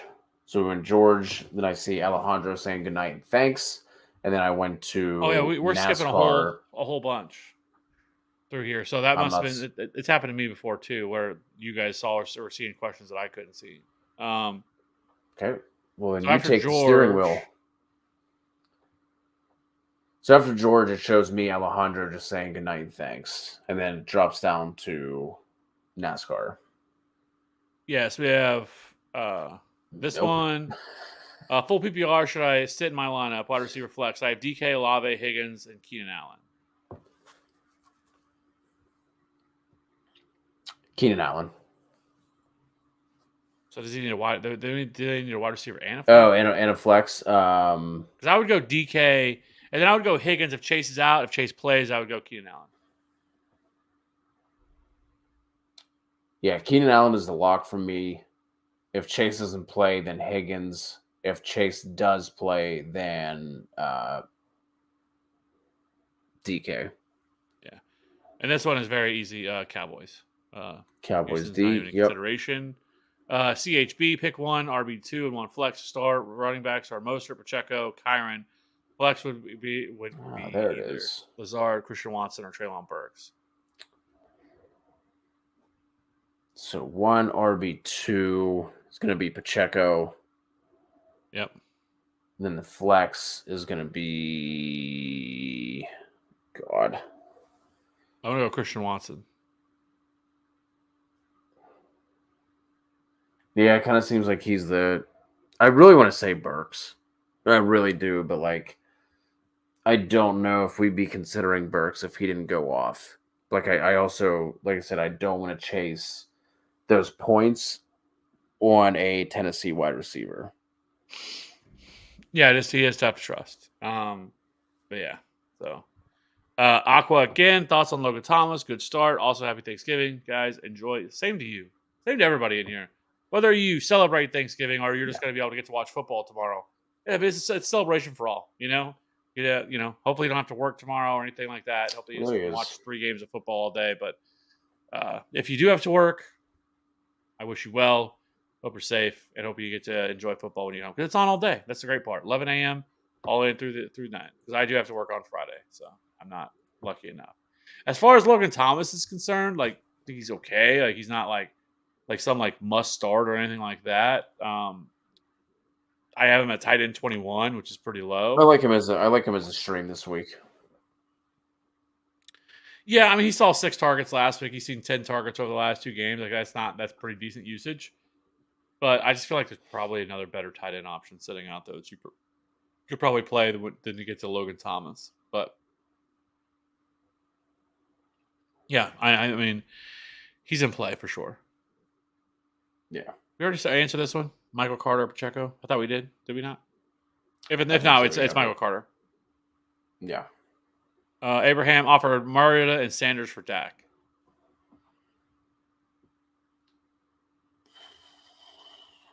Yeah, I would do that. Yeah, I would do that. Kyle, y'all hitting the pain on. I'm just on the panic button on Cordell just yet. I mean, I think he is who he is, right? Like he's gonna have some good weeks, but I think he's gonna be very hit or miss. He's gonna be up and down. They utilize the other running backs as well, so he's gonna be harder to trust. They haven't been utilizing him as much either. He hasn't been seeing as many carries. Like last week, he did see 10 for 52. That return touchdown really helped him out quite a bit. In his week, or else it wouldn't have been great. He was RB 21 last week. But that's, I think, kind of what you can expect. Touchdown dependent type option. Still not being utilized as a pass catcher. He only has 4 total targets since he's returned. Again, he's probably like more of a flex consideration based on matchups, right? Against Washington this week, I don't want to play him. Against Pittsburgh the following week, I really don't want to play him either because Pittsburgh's been really good against them. And then they go on bye. But their schedule is not great for running backs at all, right? Because then you get New Orleans, which is a middle of the road to bad matchup. Baltimore is a bad matchup. And then you get Arizona. Like, there's not a whole lot of great matchups for the running backs left on this for them. So, like, he is very much flex option worthy, and that's it, in my opinion. Yeah. Anime, is Odell fantasy worthy if he signs with Dallas? No. I personally don't think, no matter where he signs, he is going to be fantasy relevant this year. He has come off too long. I mean, he has been out all year. It's going to take him time to get up and going, and to learn the offense and everything else here. With this, it's going to take some time. I highly doubt he becomes all that fantasy viable, this year. I just don't see it happening. You're going to probably take it slow with him anyway. You're going to try to build him up, work him up, and everything else. Your main goal, especially like Dallas, would be getting him ready to go. Maybe you can have him full allotment of snaps by the time you get into the playoffs. And so I just don't think that he's really going to be all that worth. Somebody that you're going to, if you don't pick up or you don't have, like, you're going to be like, oh man, I should have picked up Odell. Like, I just don't think it's going to matter. And Dallas has been much more balanced this year as well as compared to a couple of years ago when Dak was on pace for 5,500 yards or whatever it was. Yeah, I don't get all the buzz around Odell either. Like, there's been a lot of people that seem like really excited, like really want their team to add him, like just from a football perspective, and I don't get it. Like people that mention the Chiefs a lot. They're like, no thanks, I don't want Odell Beckham. Like he's 30 plus years old, coming off an ACL injury. Like to me, he's more of a name. Like, I think he can have value to some teams, but he's not going to be some elite wide receiver that's going to walk in and change the narrative for some team or be some elite option. Like, it's just not it. Yeah, I mean, I don't think he's necessarily an elite option, but he played well down the stretch last year. Yeah, but to me, it's more of this injury takes time for it to come back from, to really kind of bounce back to being the player you were. He's older. Yeah. So, anyway, Man, Rondo, would you trade away? Would you trade Chubb away? Trade Chubb away for and Chubb and Waddle for Walker and CD? I would do that. Yeah, I would do that as well.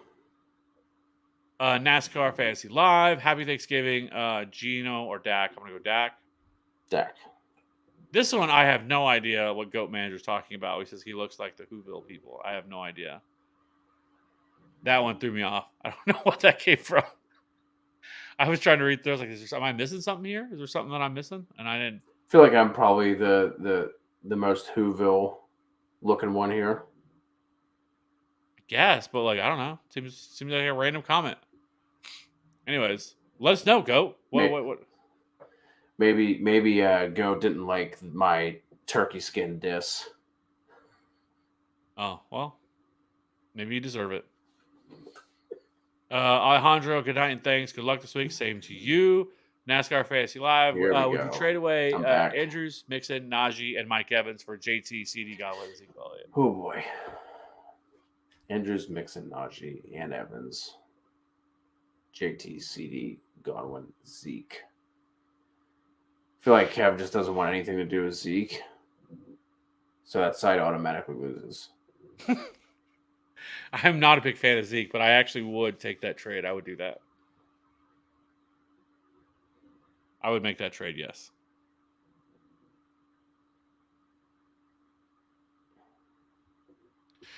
George, what's the expectation for A.J. Brown rest of season? Is he still a wide receiver one, or has he become a riskier start every week?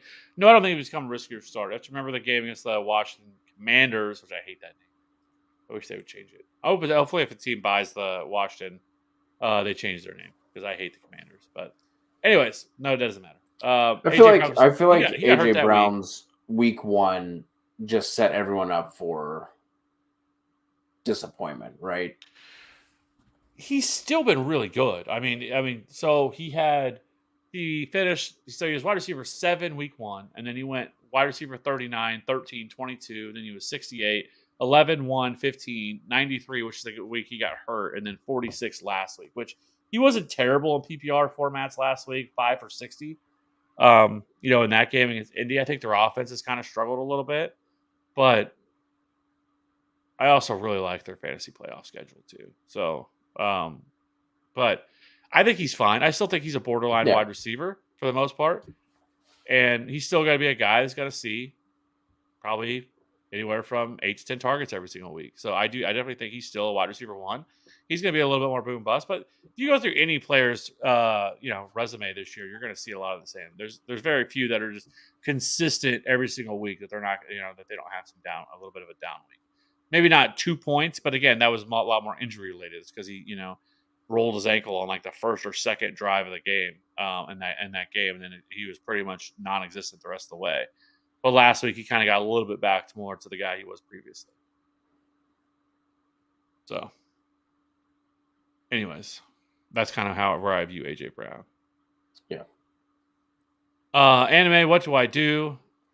I have Justin Fields and Lamar Jackson on my 9-2 team. I picked up Fields up for Lamar's bye, but Fields is going off right now. Who do I go with rest of season?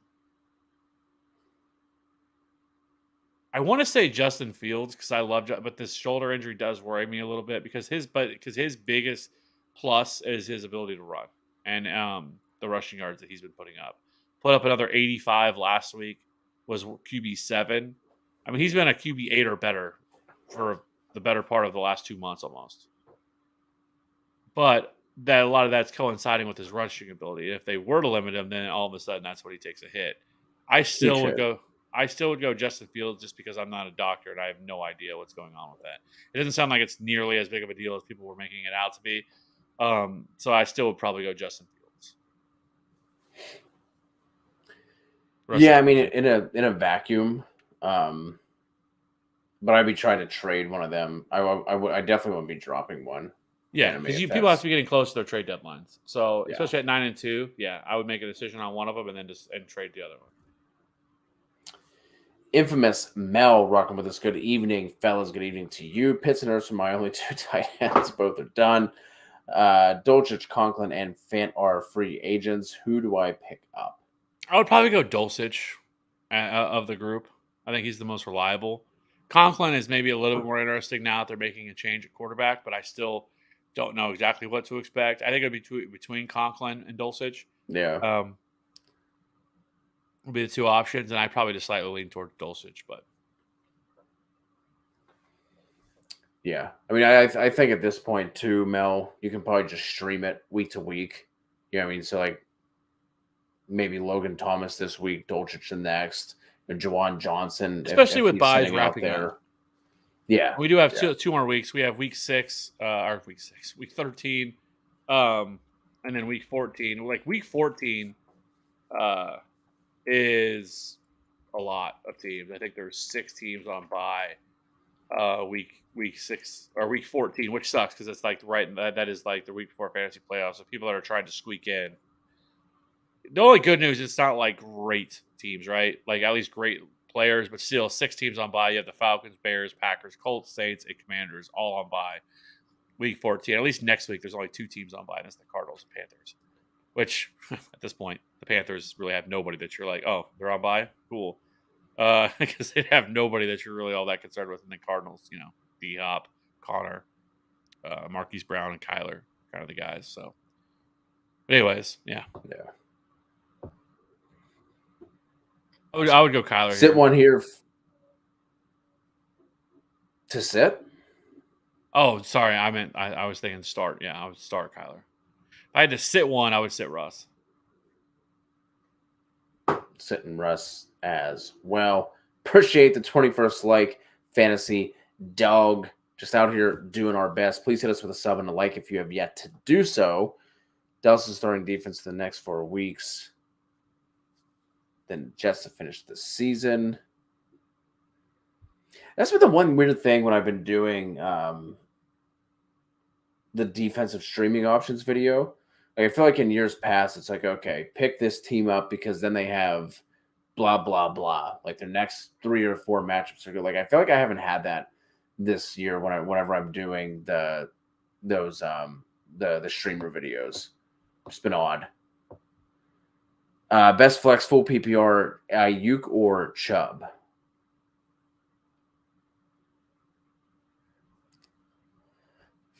I'm gonna still go with Chubb. He's such a good running back, and he has the ability to break off those long runs, score a touchdown. I would still go Chubb. I can't sit Nick Chubb. I know it's not the best matchup this week for them against the Bucks, but I would just lean towards still playing Chubb. His upside to score a Yeah, touchdown. Yeah. I'll lean toward the volume as well. Good luck to you, Tam. We need 2 here in a PPR. Another tight end premium with a different flavor on this one. Like actions in every variation of a tight end premium league here. MVS, Dawson, Jawan, Mack, Logan, or Gasicki.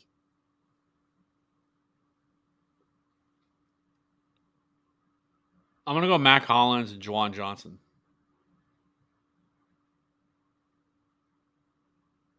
I'm going to go Jawan Johnson and Logan Thomas.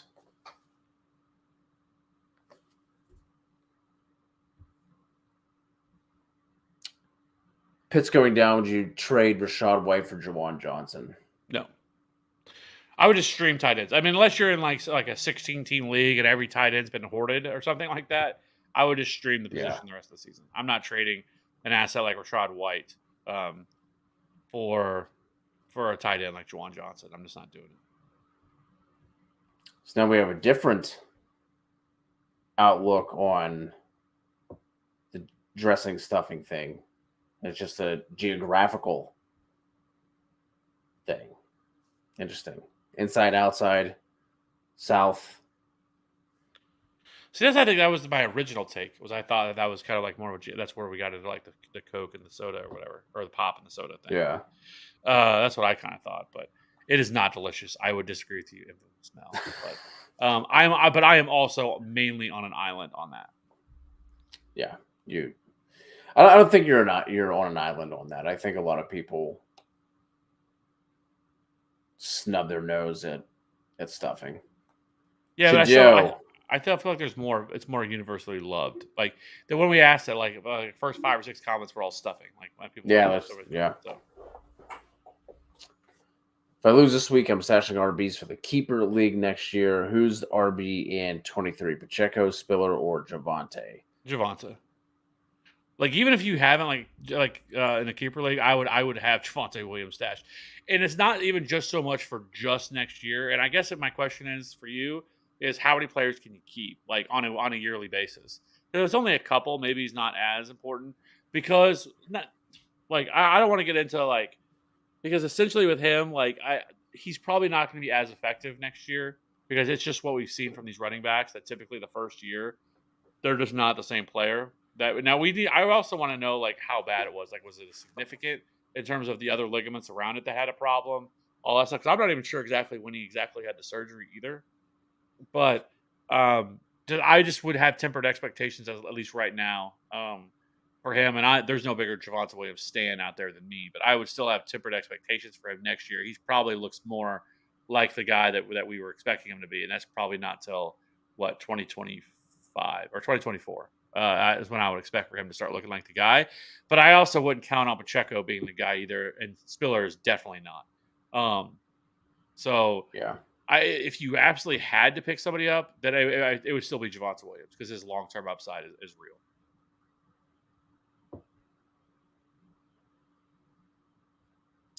Jamal or Rashad? Rashad White.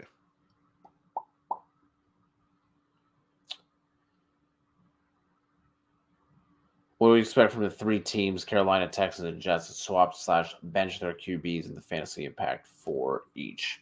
Yeah, I think the only one where it's positive pointing up is Jets, just because I think we could see them throw more.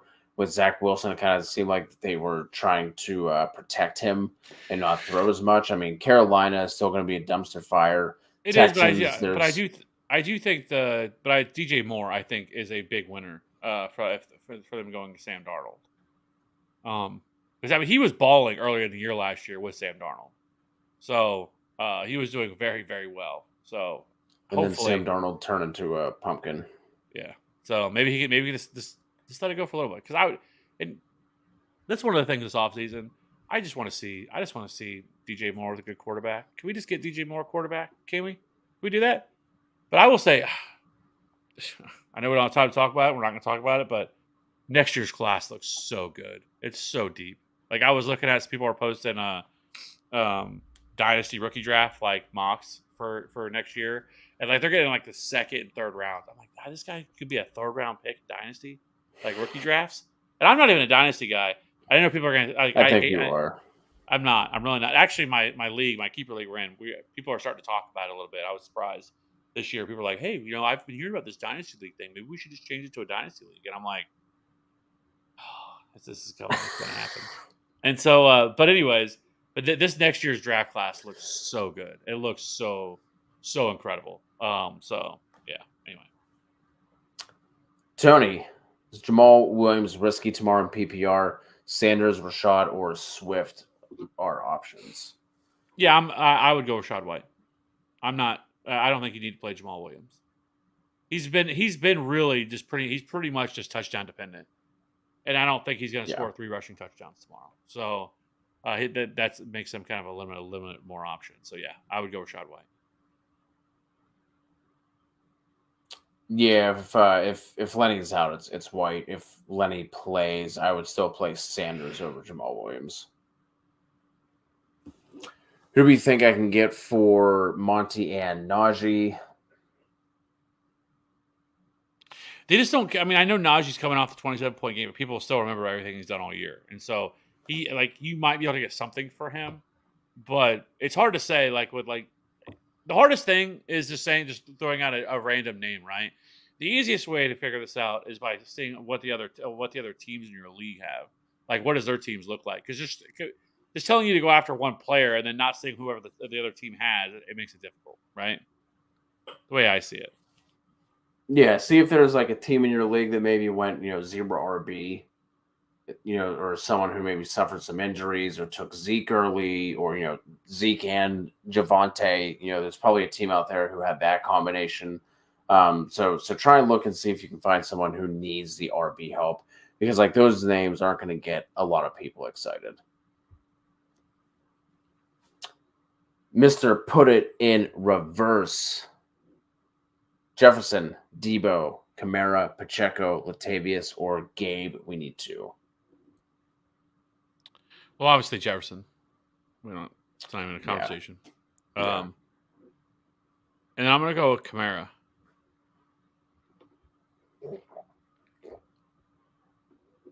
Though I do think Gabe Davis is just interesting because, I mean, he has that ability just to go absolutely nuclear.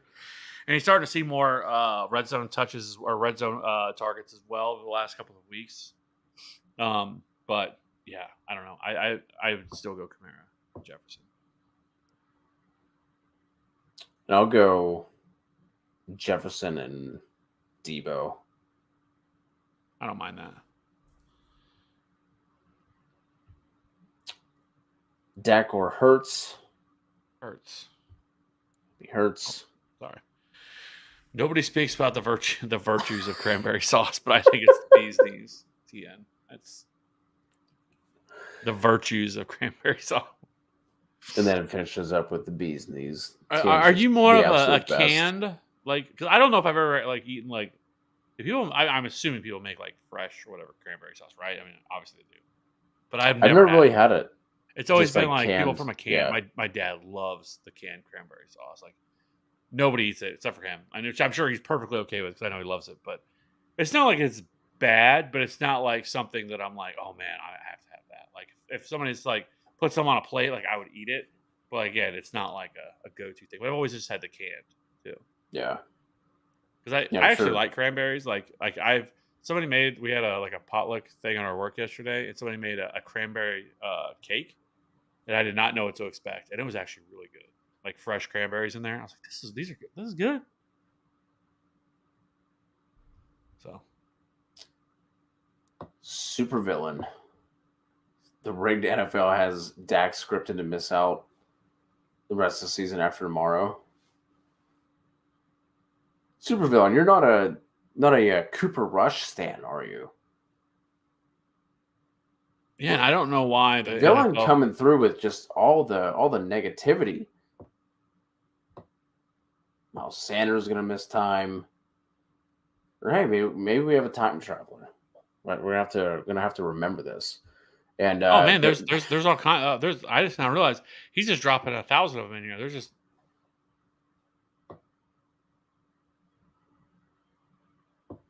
There's all kinds of in there.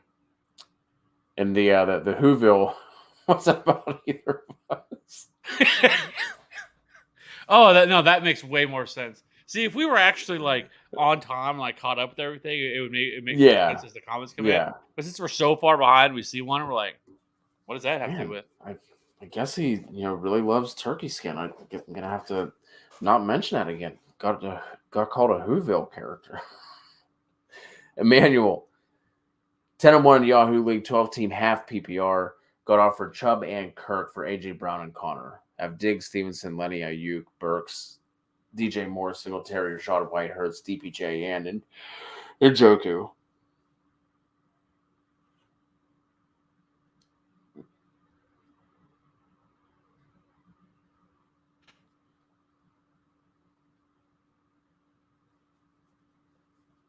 And Chubb's definitely could be used.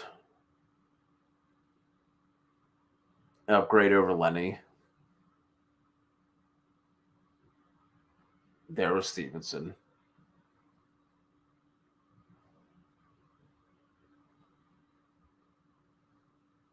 I would do that. I think I would if I could get Chubb and Kirk. I think I would do that,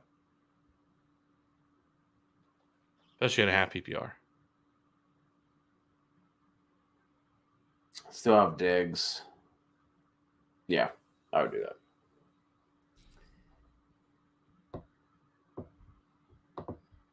Cooks or DJ Moore droppable.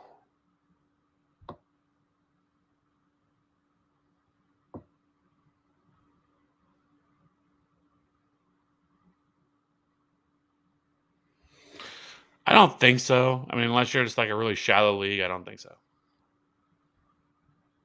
Yeah. But I would drop Cooks before I drop DJ Moore.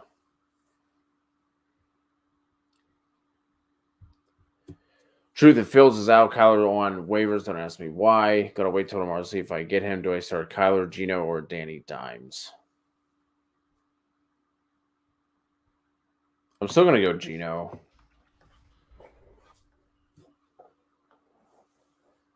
I would go Kyler. But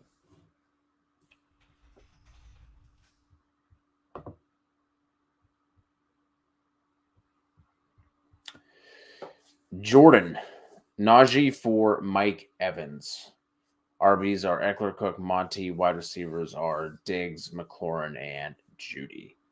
I want Evans there.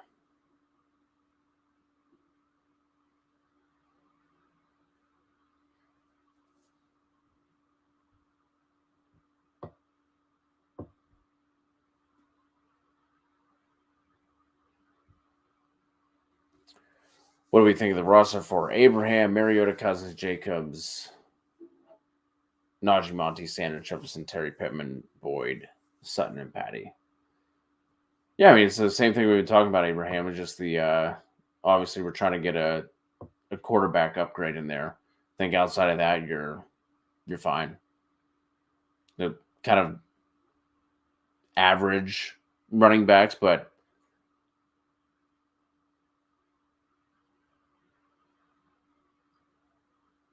Jefferson really your only stud there. But obviously quarterback is the weak spot.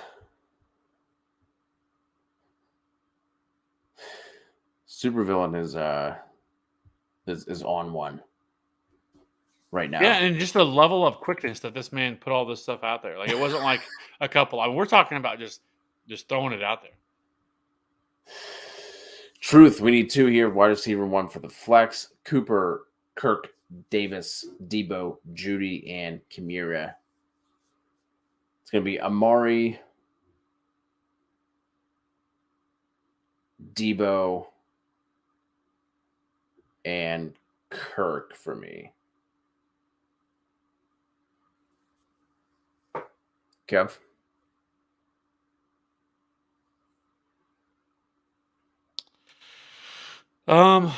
We go Amari and Debo, and then I'm gonna flex Kamara.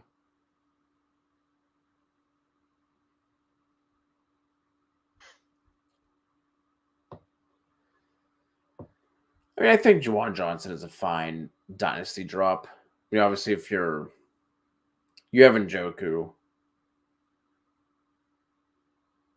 so it's hurt the past couple of weeks, but I mean, coming from the Penn Stater and his game-winning catch against Iowa, I think he's fine to drop in dynasty.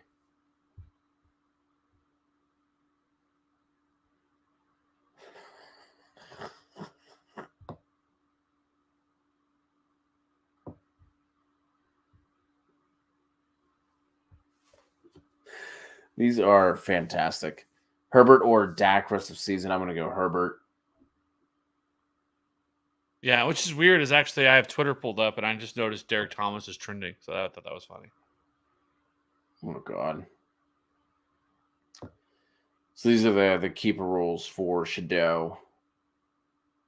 One player of the round they were drafted. Javonte would be the third. Pacheco 10. Spiller 12th. Yeah, but Spiller doesn't matter. Like Spiller's not going to be a thing. Like Spiller's not like either Eckler's still going to be there. I don't see Spiller getting some huge role or anything like that in that offense. So Spiller wouldn't be anybody that would even be on my radar at this point unless something crazy happened. So it would come down, and I don't like Pacheco. I can't trust. I mean, that he could be the starting running back for them next year. Like I could see them draft another running back this year or bring somebody else in. Like there's just so many different things with him that I think that would change it. Love Isaiah Pacheco, but I just don't know if he's a long-term answer for them. So I think it's Javonte Williams. Steelers or Bucks defense. I'm going Bucks. Yeah.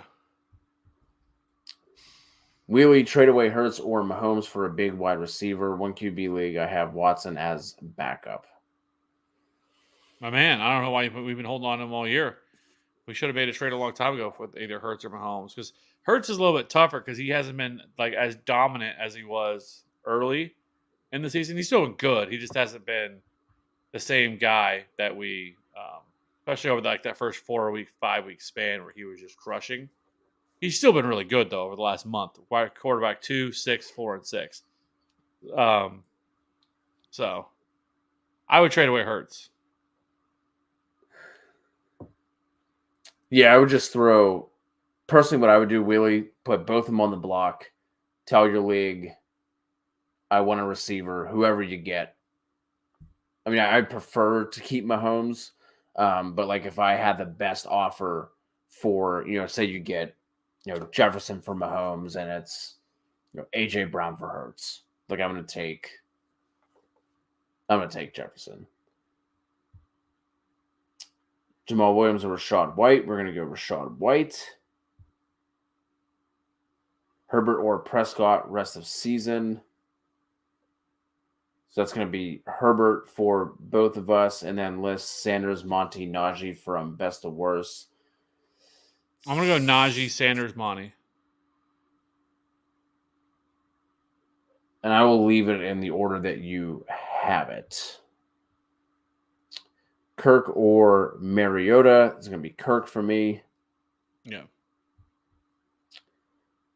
Healing meditation. Pick 2, Mixon, Jeff Wilson, Olave, or Keenan. I don't think Mixon plays, so we're down to Wilson, Olave, and Keenan. Wilson and Keenan Allen. Same for me.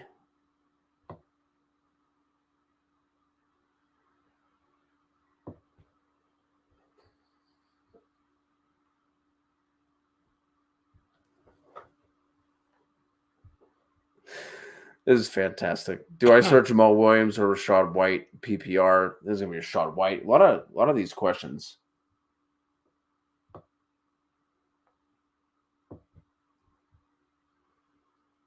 Intel, Superflex League, Mike White or Jared Goff? That is That is a rough one. I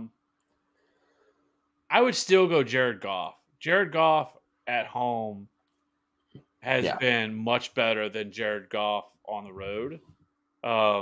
It's been crazy the numbers um, with the games played in Detroit. So this game already has the highest total on one of the highest totals this weekend at 54, and then games in Detroit. The games in Detroit have averaged 62 points per game, which is by far the highest for any like stadium this year for any venue. And so 62 points per game when the games are being played in Detroit. So yeah. I like Jared Goff. I'm not saying I think he's gonna be like an elite option, but I just think he's still been good enough this year. He's actually ranks 10th in passing yards and ninth in passing touchdowns on the year. He's also ninth in deep ball attempts.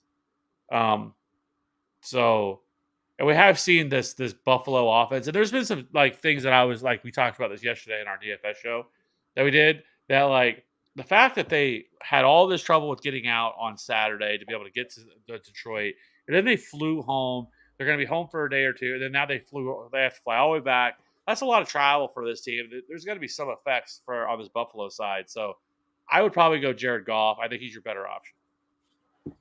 Yeah. I'm rocking with Goff as well.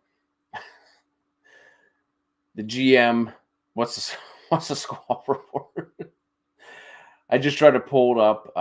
I use Roto Grinders. They have a weather section on their site. If you just Google, Roto Grinders NFL weather, that has not been updated yet. So I am not entirely sure, to be honest.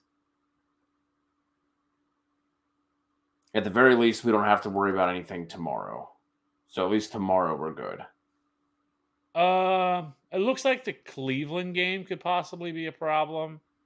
There's looks to be like through that game, like 60 to 80% chance of rain throughout that entire game. And then looks like 19-mile-an-hour winds in that one. And then the Chicago Jets game is kind of a similar situation with rain, cooler. Wind isn't a problem, so that's not really a big deal. The Seattle game, there's going to be rain, but it always rains there. That doesn't matter. There's no wind. So it looks like there's no squalls tomorrow. We don't have to worry about squalls. But you know how elite it would have been if they could have played that game in Buffalo, seeing that? Like, you know how awesome that would have been? Now, I mean, you saw the stadium. There was no shot they could have done it with all the snow that fell into that stadium, but this would have been sweet. Snow games are unmatched. I feel like it would have been cool for like a quarter, and then like it would have like the luster would have worn off. Yeah, you're probably right. Gordon back to the Chargers. Yeah. I feel like they kind of left on bad terms. Yeah. I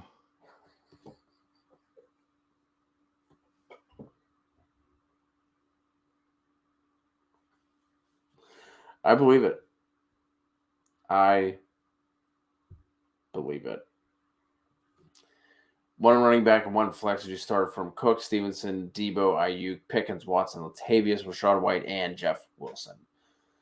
Lots of options here. Go Dalvin. Well, you said you have Jeff Wilson ahead of Cook, right? Yeah, but I would go Dalvin and Jeff Wilson.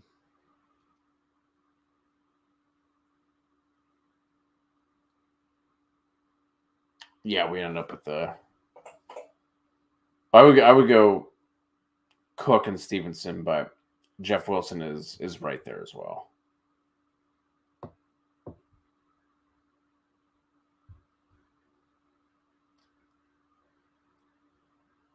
So I think we already had this one from Intel. Looked like Intel just hopping over. Yeah, in case you didn't know, it's Jared Goff.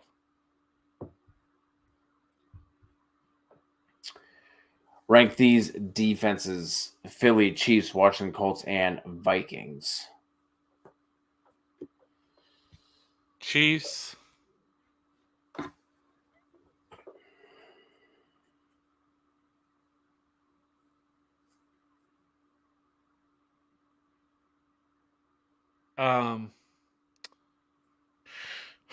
Chiefs, Washington.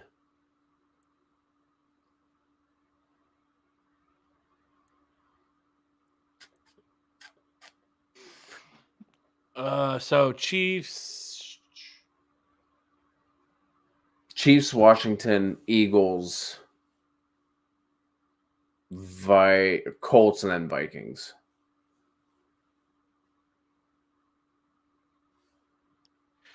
Yeah, I probably agree. Yeah. Also, if you have Eagles or Washington in the league, would you switch with any of the other options?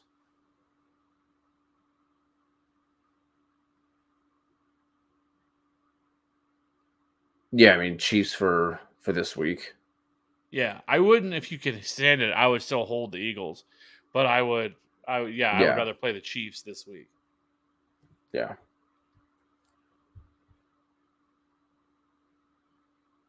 Who would you IR out of? Pitts is done for the season, right?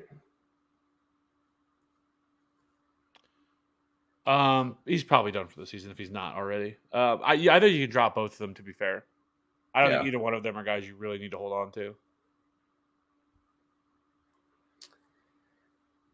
Shado, I was kind of wondering the same thing, and I thought we were going to see more, like not even just likely in the slot, but just more 12 personnel in general for Baltimore, because I could actually use Isaiah Likely in a league. But especially a team like Baltimore, you think running 12 would come second nature to them, but very odd, very odd.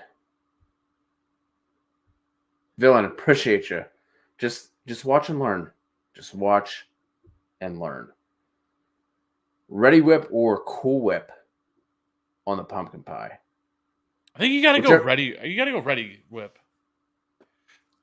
Whichever one is the spray. Yeah, that's ready whip. Yeah. Yeah, it's 100%.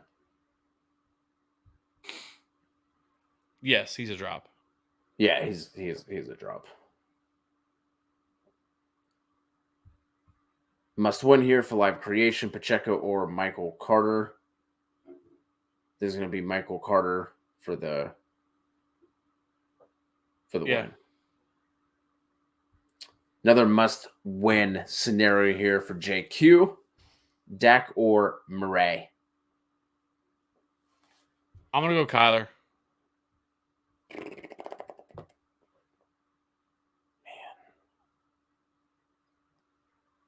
If it's a must-win, I'm just going to go with Dak. Like I don't hate it. case. I mean, I don't think it's not terrible. Like, they're both really close. Just in case, if this is a must-win situation, I just don't want to dick around with that. Yeah, and if something happens that all of a sudden he doesn't play, they have their bye coming up next week. You know what I mean? If he tweaks it, they might just say, you know what I mean, might just shut that down.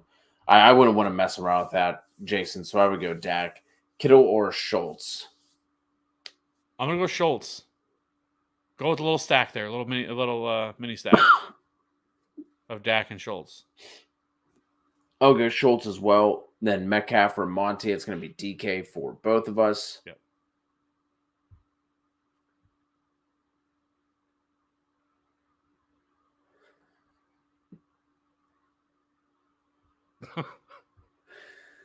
And Ashton coming in with the fumble pun. Jamal Mixon or pivot to Mitchell if Mixon is out. I don't think Mixon plays. So is this Jamal or Mitchell?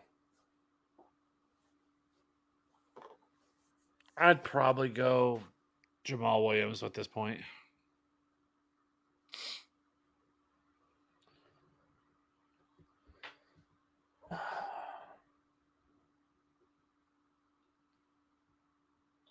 Yeah, I think so.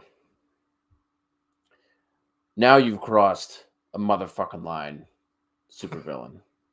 That is, now you've gone too far. Need 1.5 PPR here for Intel, Burks, Hollywood, Swift, or Kyron. I'm gonna go Hollywood.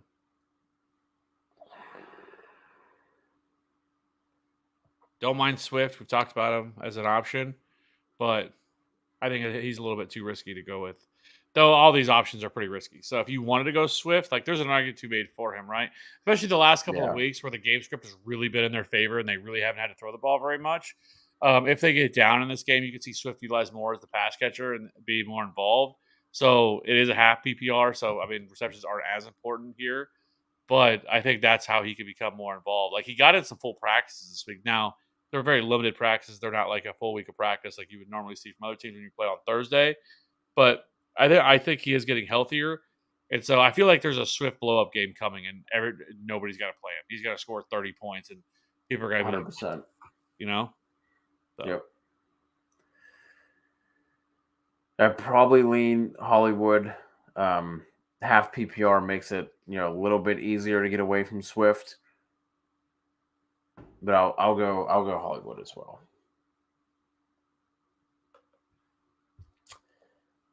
AP just sitting here stewing, just can't.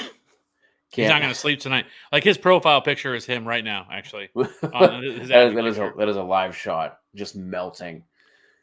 Najee, Monty, Sanders, Pittman, Sutton, one running back, one flex.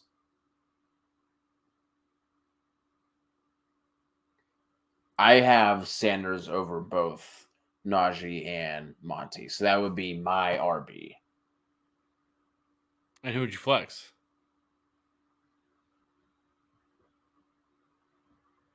Pittman.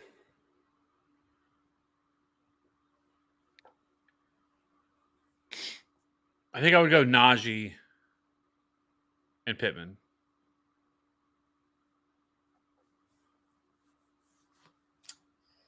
Sorry, Abraham,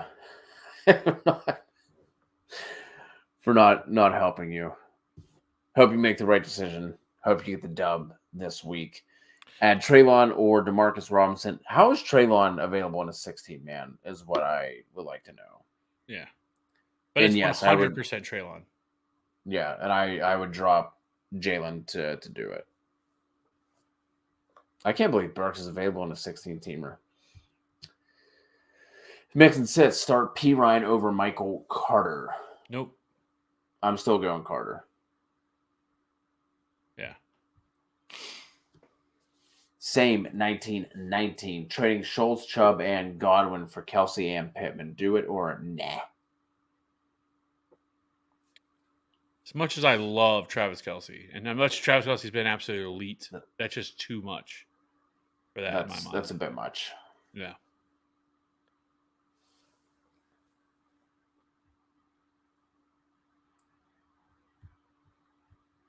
Now we're getting into started with stuffing, and now we're at hermeticism.